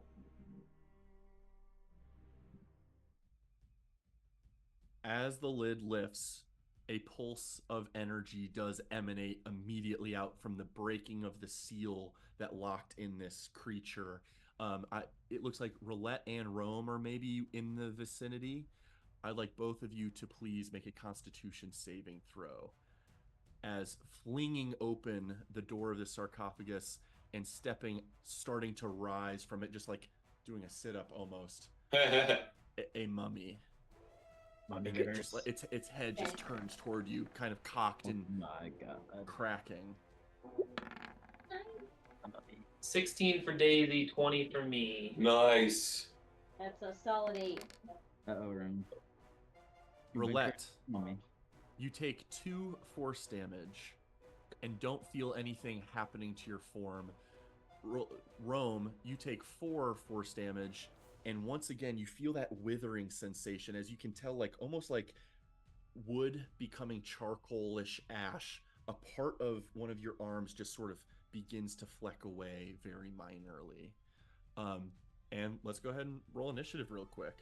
It's really going to be a matter of where the mummy fits into initiative, because all of you guys are going to be able to move rather Is quickly. there a DM, why are you only making the women older? Is there a way, Because Chris, for men you look great as they age.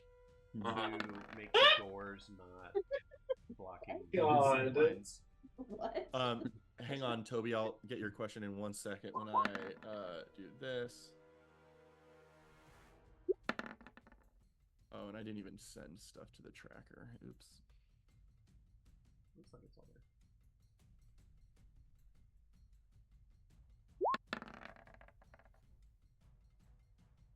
You should put me before you.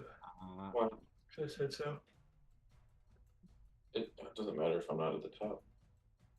You are. You go first. Now I damn it, I rolled an 8.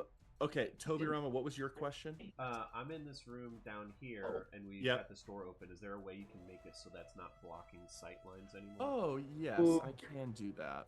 Can you do it for this door too? Yep. Do it for the whole map. Awesome. I'll actually delete most of these doors that you guys have opened, not just seen through, but Delete the opened. doors. All right. Okay, so Loaf is first to act. What is Loaf doing at the command of Telpirin, a command that would have been given pre-combat? Loaf, Unless you swings. want to pull yourself before him. Oh wait, yeah, I do. No, I'll put myself that's- after. Shut Very true. up, Toby. I put myself after Loaf, I want my friend to use his feature. and then Okay. I'll send Loaf over to give me some sweet buttery advantage, and then I'll have him Okay. skirt on out. Perfect. Go ahead and rush in, and it is technically prone until it has its turn. So go ahead and go. All right, I'll go on in and strike with a Moonflame Blade to start. Okay. Go ahead and roll with advantage. 20. With a 20, absolutely hits. And then Can't wait for this thing to explode when it dies. you're just mad I didn't go before you. 10, 16 plus 4 is 20 damage. 20 damage. Nice. You cleave through it. You tear a bunch of the linen wrappings encasing this figure. And then just a regular swing after that. Okay. Still advantage because it's considered prone while it's before it can have the chance to stand up. Oh, that's going to be a nut 20. Very Oh. nice. So 6 plus 5 is 11. 6 plus 5 is 11. Plus another 10. Just hits. 11 Oh, just no. hits anyway. No, he rolled a natural 20. Oh, I'm sorry. We're going Yeah. damage. Yeah. So 11 plus 10 is 21, plus 4 is 25 damage. Do you want to dump a soul 25 total die damage. after the short rest we just had? Ooh, crit? we're gonna bag this thing quickly. That is tempting though. You do not quite kill it, but you have torn through its frail flesh, Fresh. and have sliced off many chunks of the linen wrappings. It immediately, part of the wrappings fall off its face, and it just yells this horrible shriek that just is very off-putting. Roulette's turn. From across the room, I will take 2 swings at this Perfect. thing. Yeah, at a 10-foot range, you're welcome to attack. Still advantage because it is prone. I'm actually gonna skirt away from it. I'll risk the opportunity attack. Okay. I think it will try to reach out for you, sort of like aimlessly, just like a total zombie swipe. Total zombie swipe. Pretty good roll, 20 to hit. I'm just gonna block. A shield's gonna pop up out of my staff as I walk away because I don't want to be like Okay. dealing Okay. with this. So you will use a charge for shield. Sounds good.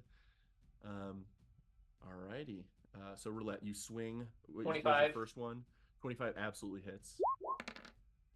Oof. 6 bludgeoning. You hear the snap of a bone, and it continues to scream. 27. Absolutely hits. 8 bludgeoning. Jesus. How do you kill the mummy?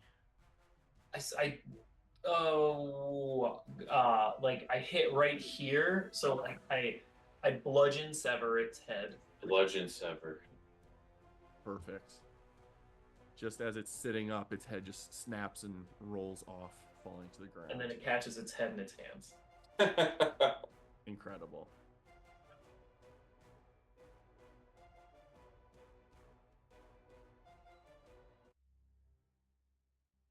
What did we The corpse win? is falling limp into its sarcophagus. Well, you can see the spoils within. There are probably a good several dozen coins in there, sort of piled up around there, as well as at least 2 gemstones that you can see, a red and blue. Telperion, can you lift those out? I do a Kair shovel, and it just kind of starts like popcorning the loot out. Okay, I'll put the loot here in the chat in a moment. As you start gathering coin, pulling it out of that, you hear a thud in the bottom of the thing, like stone hitting wood. Taking a closer look, you can see there is something else that was also contained within the mound of coin. It is a stone tablet about a little less than a foot long, maybe 8 inches tall, 4 inches wide, a rectangle with 3 specific holes in it. It also looks like this tablet has various sweeping gestures and artistic representations of what looks like maybe toward the bottom of it, or actually kind of toward the side at a weird angle, maybe the top of tree cover, as well as like general lines that indicate maybe sky. From the back, they see Roulette starting to like shake as if she's being electrified. But then she just has like a huge, stupid fucking grin on her face as she turns around with this little tablet piece. Does that mean that the other mummy was sleeping on one of these two, you think? I won't say for sure that they're stored with each of the mummies, but I think this is gonna affix on one of the 2 doors. Slash you lie. It's enchanting. Can I tell MK? Looking at it, can I tell which of the 2 doors I think it matches based on the reliefs that I saw? Based on the way there shows perhaps forest lines, that did not exist on the left door and therefore would probably be attributed to the right door. Keep an eye out for these. I don't know if we want to check the mummy boxes, the other ones. I guess we should. The other ones were open, but there could still be something in them. I take 3 gold and put it on this heap, and then we can split the 100 gold evenly 5 ways. So everyone gets 20 gold. And then I'll just take the SP. 20 gold! Because that's 113 SP. Who's checking the next one? I'll check this sarcophagus to see if there's a plaque in there, a little thing inside. Even though the gold's been taken. Sort of, yeah, the gold has been taken, and you kind of rifle through, and you do not find a tablet in that sarcophagus that had been opened. Alex, did you hear to add 20 gold? Yes. Okay. Telperion, will you stand ready for some cloth covering action? Yeah. There's another jackal statue. If the symmetry is... I think that... did you see... also, we need to split up that 4 PP. Did you see a jackal statue in there, Jerry? Yeah, there's one in there. On the Fado by Rome? Bottom left, yeah. Ooh, I can run down there. Oh, okay. Sarcophagus. I'll be ready to put a cloth on its eyes. Sure. So we open this door. Okay. As you push it open and see what's within, there does not appear to be a statue in here. Oh, okay. There is an open sarcophagus with a dead body slumped over the lid of the sarcophagus basin, and you see a slain and torn mummy creature laying on the floor in there. Oh wait, never mind. The statue was in the room above us. What kind of body is the one slumped over? It does appear to be a jackal wear. Another another coyote-faced individual. Do we think that they were the adventurers or the defenders of this place? I look in the One thing that you get off his general perception is he's armed and geared differently than the other one. That's the only obvious environmental thing you would notice. Oh, maybe they were adventurers then.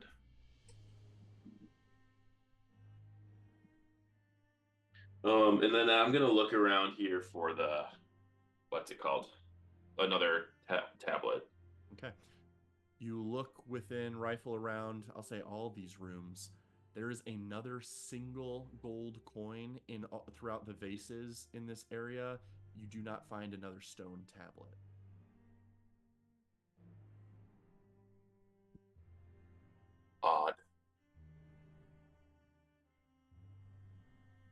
Nor in the sarcophagus up by Toby.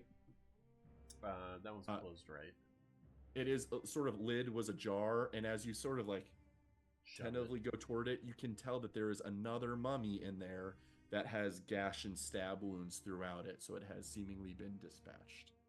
There's nothing available within the sarcophagus as far as valuables. At least we know what we're looking for now.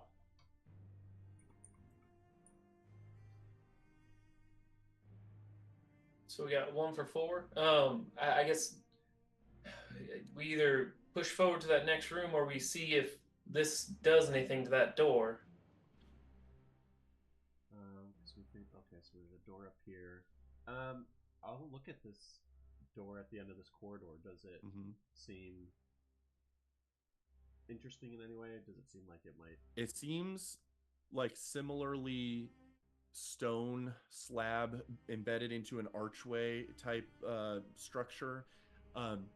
There are reliefs etched into this, but these specifically have been worn a little bit more than the others in the vicinity, especially those 2 side chambers. You're welcome to try and give it a push if you would like. I think I'd rather go check out what we just got the key for. Okay. Yeah. I'd say everyone, just in case something does happen. And Toby, can you refill those 2 flasks with the gold water? And I'll lead everyone over to the right door. Okay. And Roulette, you have identify capabilities, just not today, probably. Just not today. You are correct.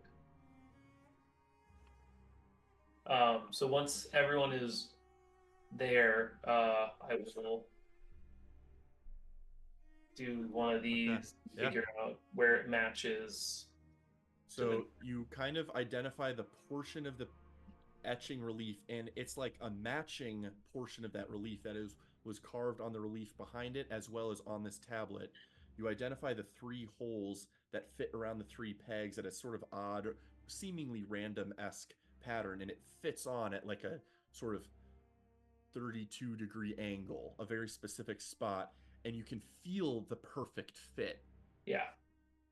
And you press it in, and nothing happens. Can you start moving things around with that on there?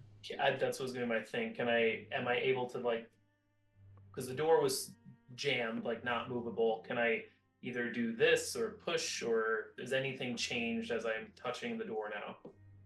Based on your previous investigation check, I will say that you carefully inspecting the grooves and the way these tectonic-esque plates of stone interact, you recognize that this might be able to be rotated. But you have a choice to make, counterclockwise or clockwise.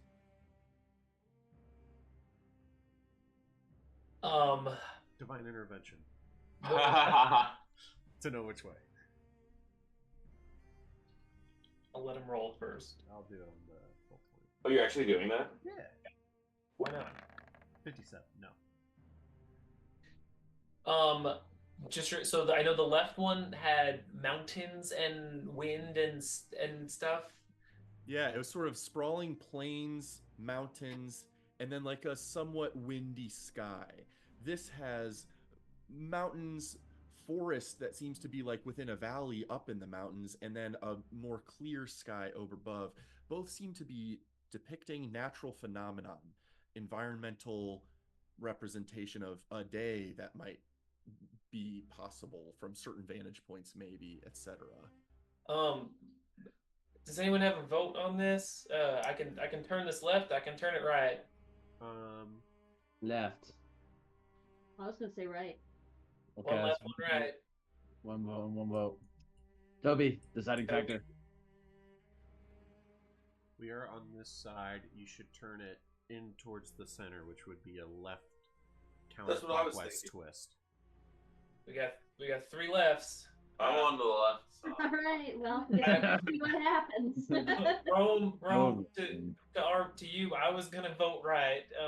We got 5. So I will take this and I will turn it towards the center of what we're looking at, basically towards the center room.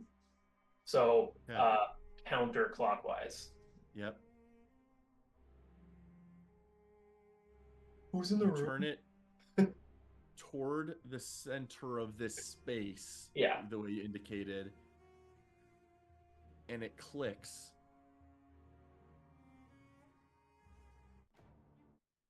And rapidly, from behind you, you all look backward in horror as a large stone slab from behind slams shut from a previously unseen groove in the ceiling, and you hear bubbling.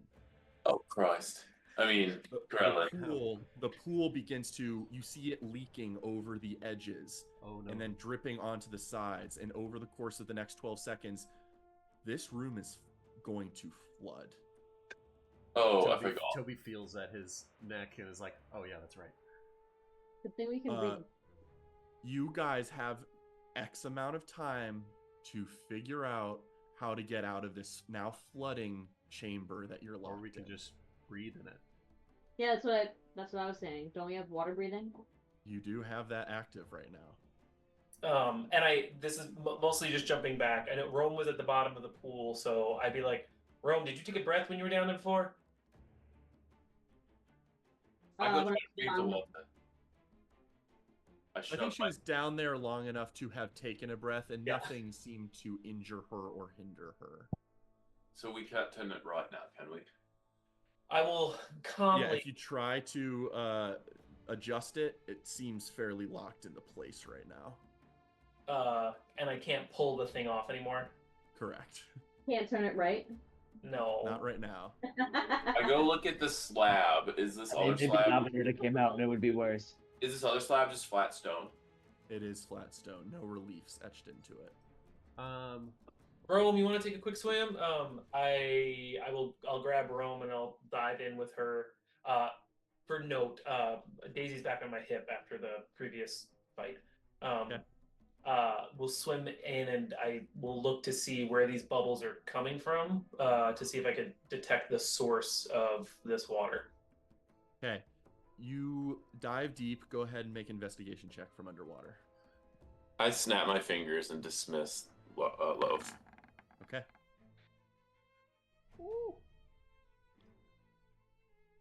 Wow, above 30. You determine very quickly that almost imperceptible pinholes are present throughout the mosaic reliefs. So there's not like a lever or a nozzle that has now flooded. You guys might have been able to clock that. There's very small pinholes throughout the space that are all now jettisoning in water from underneath. So it's like you can just, like, by holding your finger in front of them, you can feel where the Like a pressure jacuzzi jets kind of are. thing. Yeah, exactly. Yeah. You can feel that sensation and find... Oh, that's funny. That went into a different Guardian battle song. But so you can determine where the water's coming from. You do also see, for the first time in the water down here with a 31 investigation check, there is a groove along the entire base of this basin. Like along a rectangular groove around the entire floor of that basin. You think that moves in some way. Interesting. I will pop my head back up. I think well, we're not going to stop the water from getting in. But the bottom of the pool somehow is movable, but I don't know if we can move it. There's got to be a switch or something in here. I wonder if I can plug the holes with my vines. I think there's about 400 holes, so you can get started on that. But I think it runs the length of this entire thing. I'm gonna just try something real quick. I want to dip my head in underwater. It's not hard. You just have to squat at this point. Okay. And I just want to test if I can use verbal component to cast a spell when I'm underwater, able to breathe it. I'm still emitting sound. Yeah. Generally speaking, I think I've seen it handled in the past where if you're literally drowning, you have enough air in your lungs to get off one spell. The fact that you guys are able to breathe.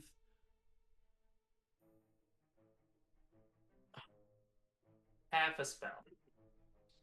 Well, I'm thinking it's probably fair game to be casting spells underwater. Because I'm just going to try and cast light on With- the ground several While times. water breathing, the spell is active. You guys can probably cast spells underwater. Can I go to this thing where let's talking about? Can I get in this pool and just try to push or pull whatever this Sure. component is? Sure. Very difficult to find a way to pull because there's no real handle grip thing unless you can facilitate it through telepathic means, telekinetic means. You can absolutely try and like swim down. One problem is that buoyancy is pulling you up while you're trying to push down, so it feels limp, the effort to do so. You can try to make an athletics check with disadvantage. I will. Does my armor help me stay down? I'm gonna give say you no. some guidance. Okay. What kind of check? Athletics. Yep. I'm gonna roll the d4. I rolled bad. I rolled gave you a 4 like- on top of it. Ooh, so 9 plus 7 is 16. You are pushing. You feel like you're trying to do your best to counteract the buoyancy and giving it a good go, but it's not doing anything. Do the torches come off the wall? You may try to remove them from the wall. Can I grab one of the torches? Sure. Yank, pull, move the mounts of the torch. Just seems angled, set on a sort of like anchor, and it's just sort of angled and set against the stone, so you guys can just grab a torch and lift it, and it continues to have its golden flame. I want to grab it. Toby mentioned something about it not emitting heat or anything, so like my hand's right here. I'm not getting burnt. Correct. If I touch it, do I get burnt? You do not. If I put it under the water. You put it under the water, and not only does it not go out, but you see like a ripple of coloration emanate from It's it. turning gold. Almost like it's dyeing the water gold. Oh my! Do we want to be breathing that? I don't know. I feel like we haven't figured out. I take the torch down to the bottom and I go near and around the seam with the torch like dousing rod. Like a kid peeing a pool, you're just taking a discoloration Ooh. trail with you as you go. You're able to illuminate the surroundings and see what you've already seen. Nothing new Said I'm seems to not. be gleamed.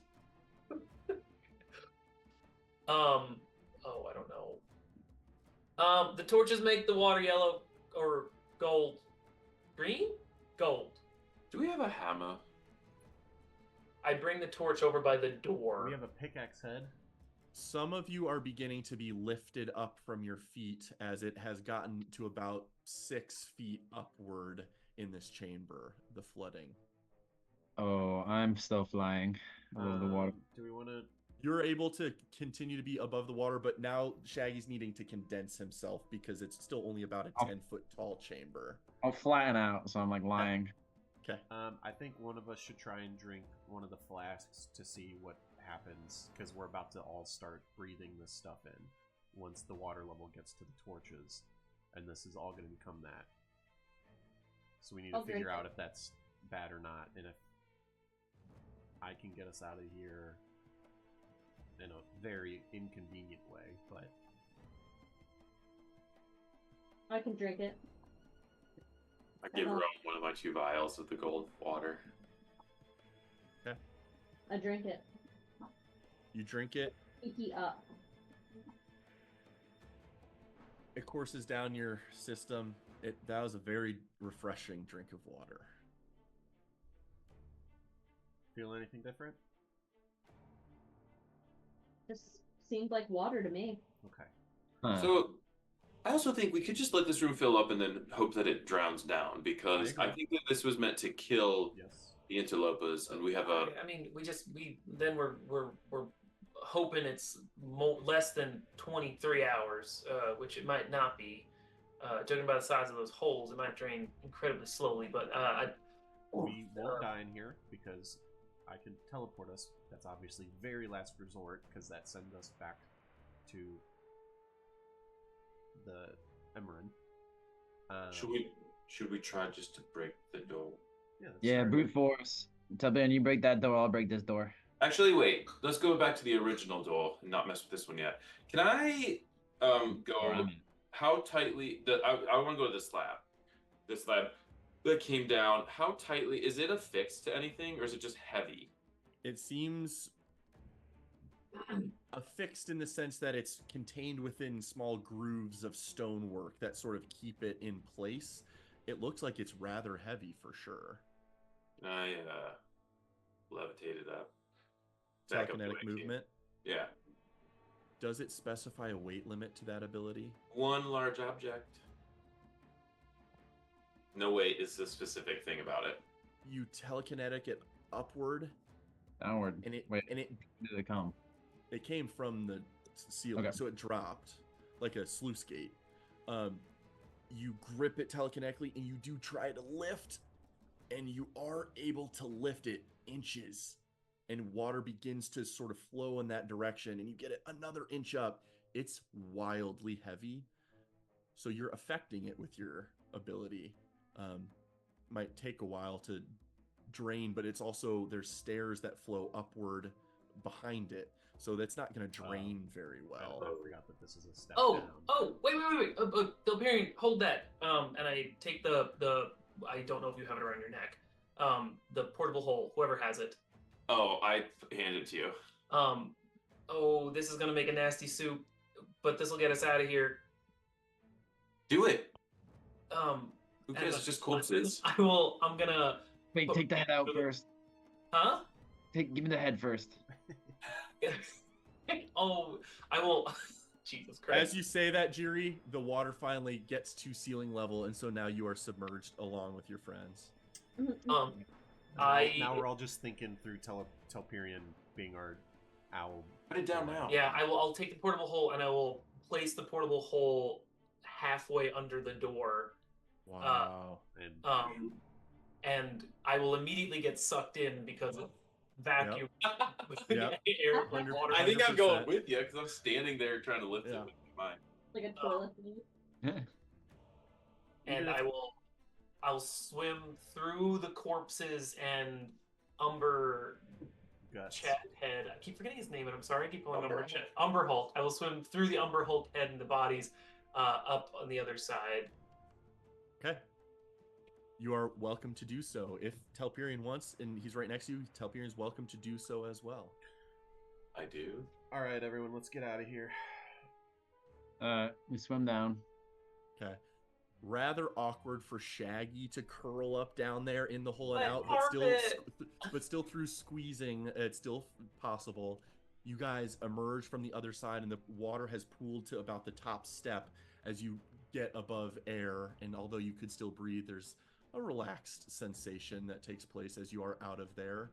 I grab Telperion, do you? the hole as Yeah. we go.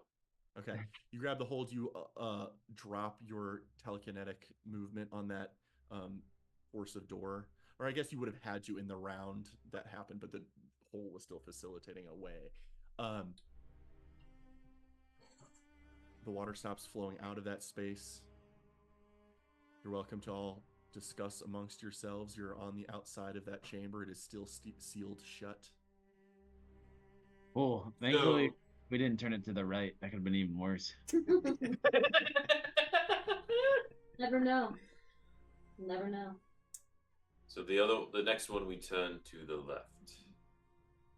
Maybe they both turn the same way. If we find one, but what was I gonna say? Shit. Where is Roulette? Oh, she's all the way up there. As soon as we're out here, I'm stepping over to one of the torches, and I'm picking it up, and I'm dipping it in the gold water. The gold water glows even brighter. More obviously gold now instead of its teal coloration within the cerulean blue tile basin. It has an As aberration. you're investigating that, you hear a massive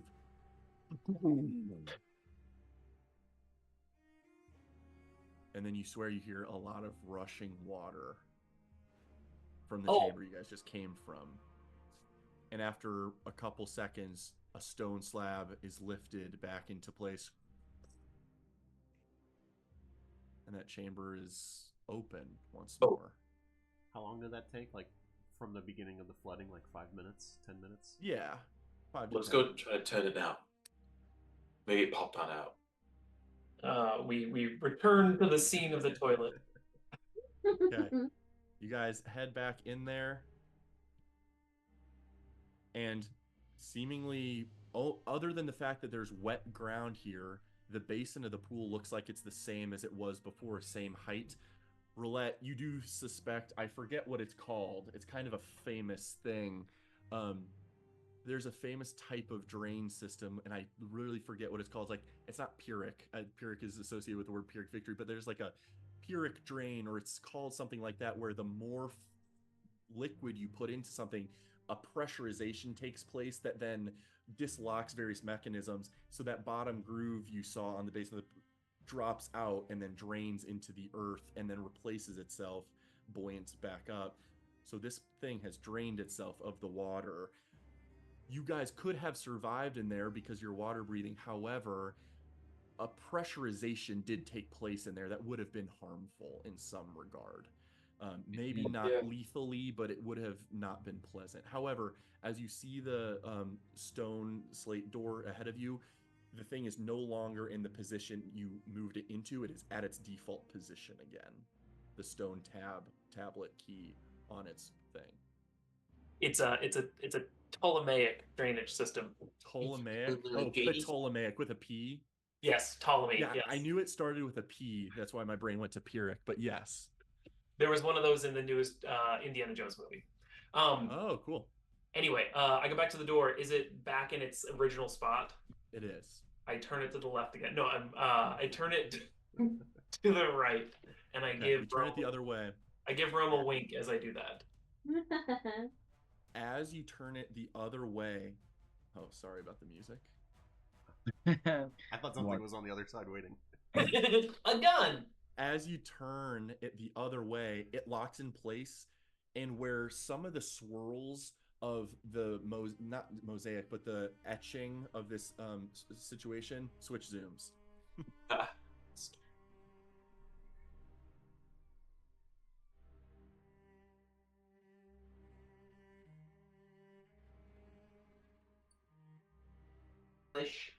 Oh, snap! He's paying attention. You little peepaw. All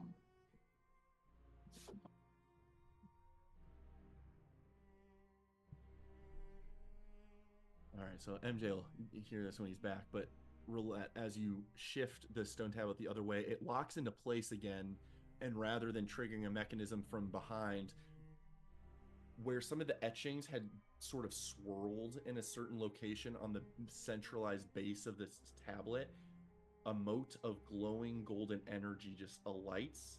Oh.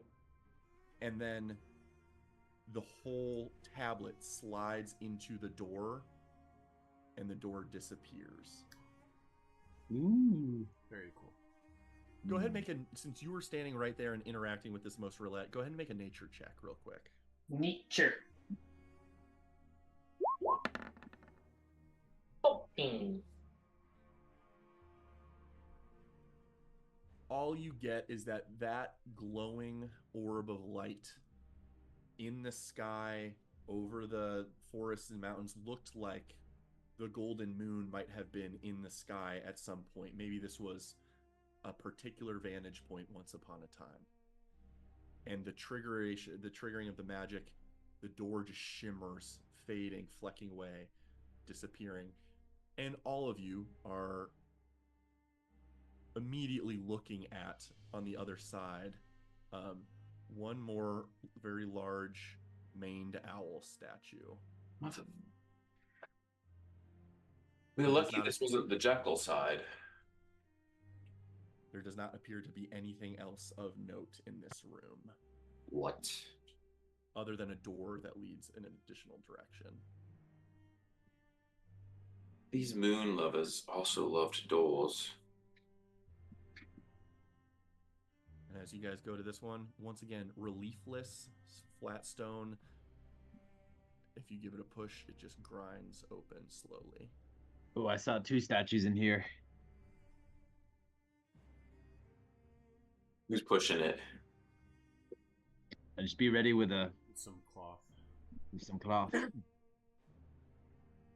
Yeah, sacrifice another pair of pants from a Durastian.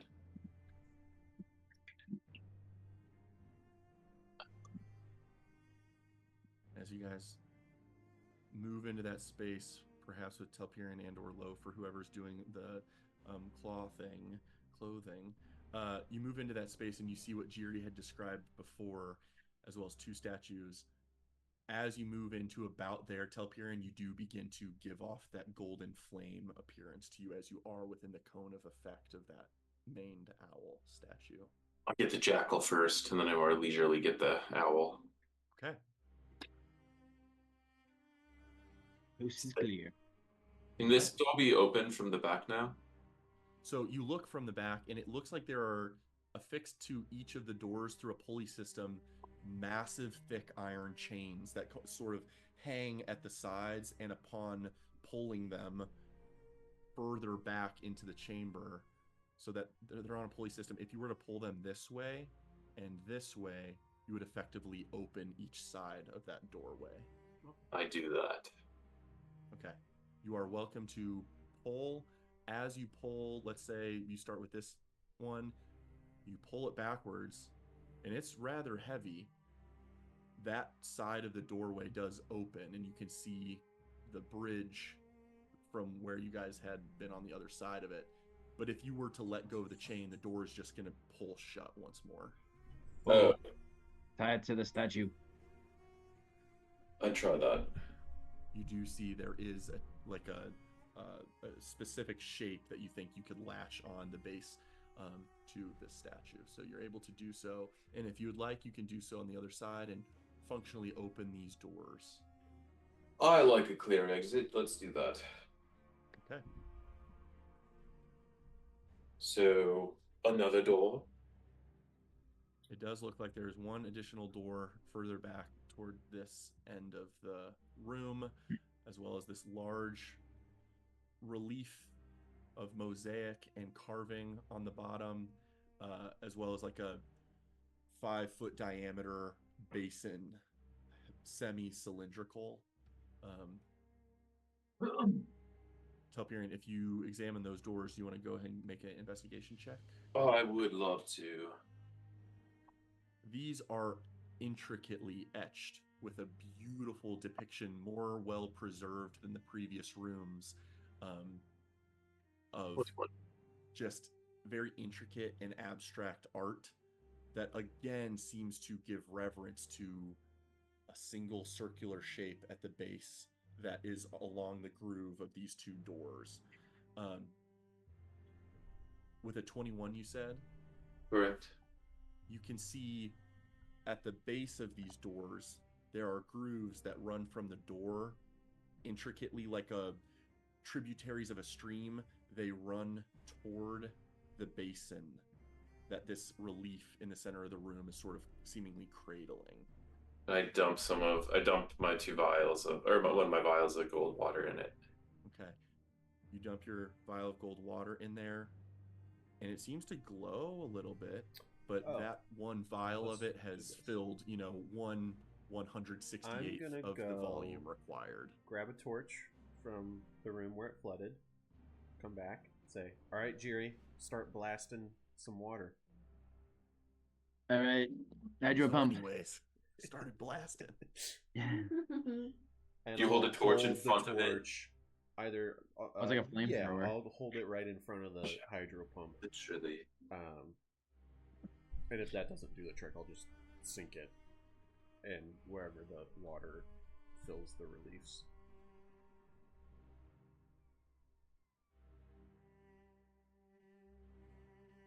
With Hydro Pump and Michael or Tobirama's torch in the basin, you guys are able to fill the basin. And Tobirama, as you put this golden flame, continual flame, submerged in that, it does start to glow. And then, due to some strange magical version of like a plant's capillary action, overflowing and pushing upward through the grooves and upward into the door and facilitating this beautifully highlighted etching relief and eventually filling the two halves of the moon Almeida called Digincia by this order with a glowing effect that sort of brightens once more, flecking away as if disintegrating. This door just disappears. I would like to do my best to take like a mental image of the art of the door. I sort of in the vein of Shalon taking Shalon it. memories. Because that was really cool, and Toby wants to remember that. You guys can see, as the doors fleck away and disintegrate into nothingness, the way continues with a sort of landing, a stair landing just ahead. The left side is a staircase that continues up. The right side is a staircase that continues down. As we consider which way to go, pushing into this dungeon further, I think it makes sense to call the session here. Well, the men say left, and left always works. I think Rome gets to decide the direction on this one. You better get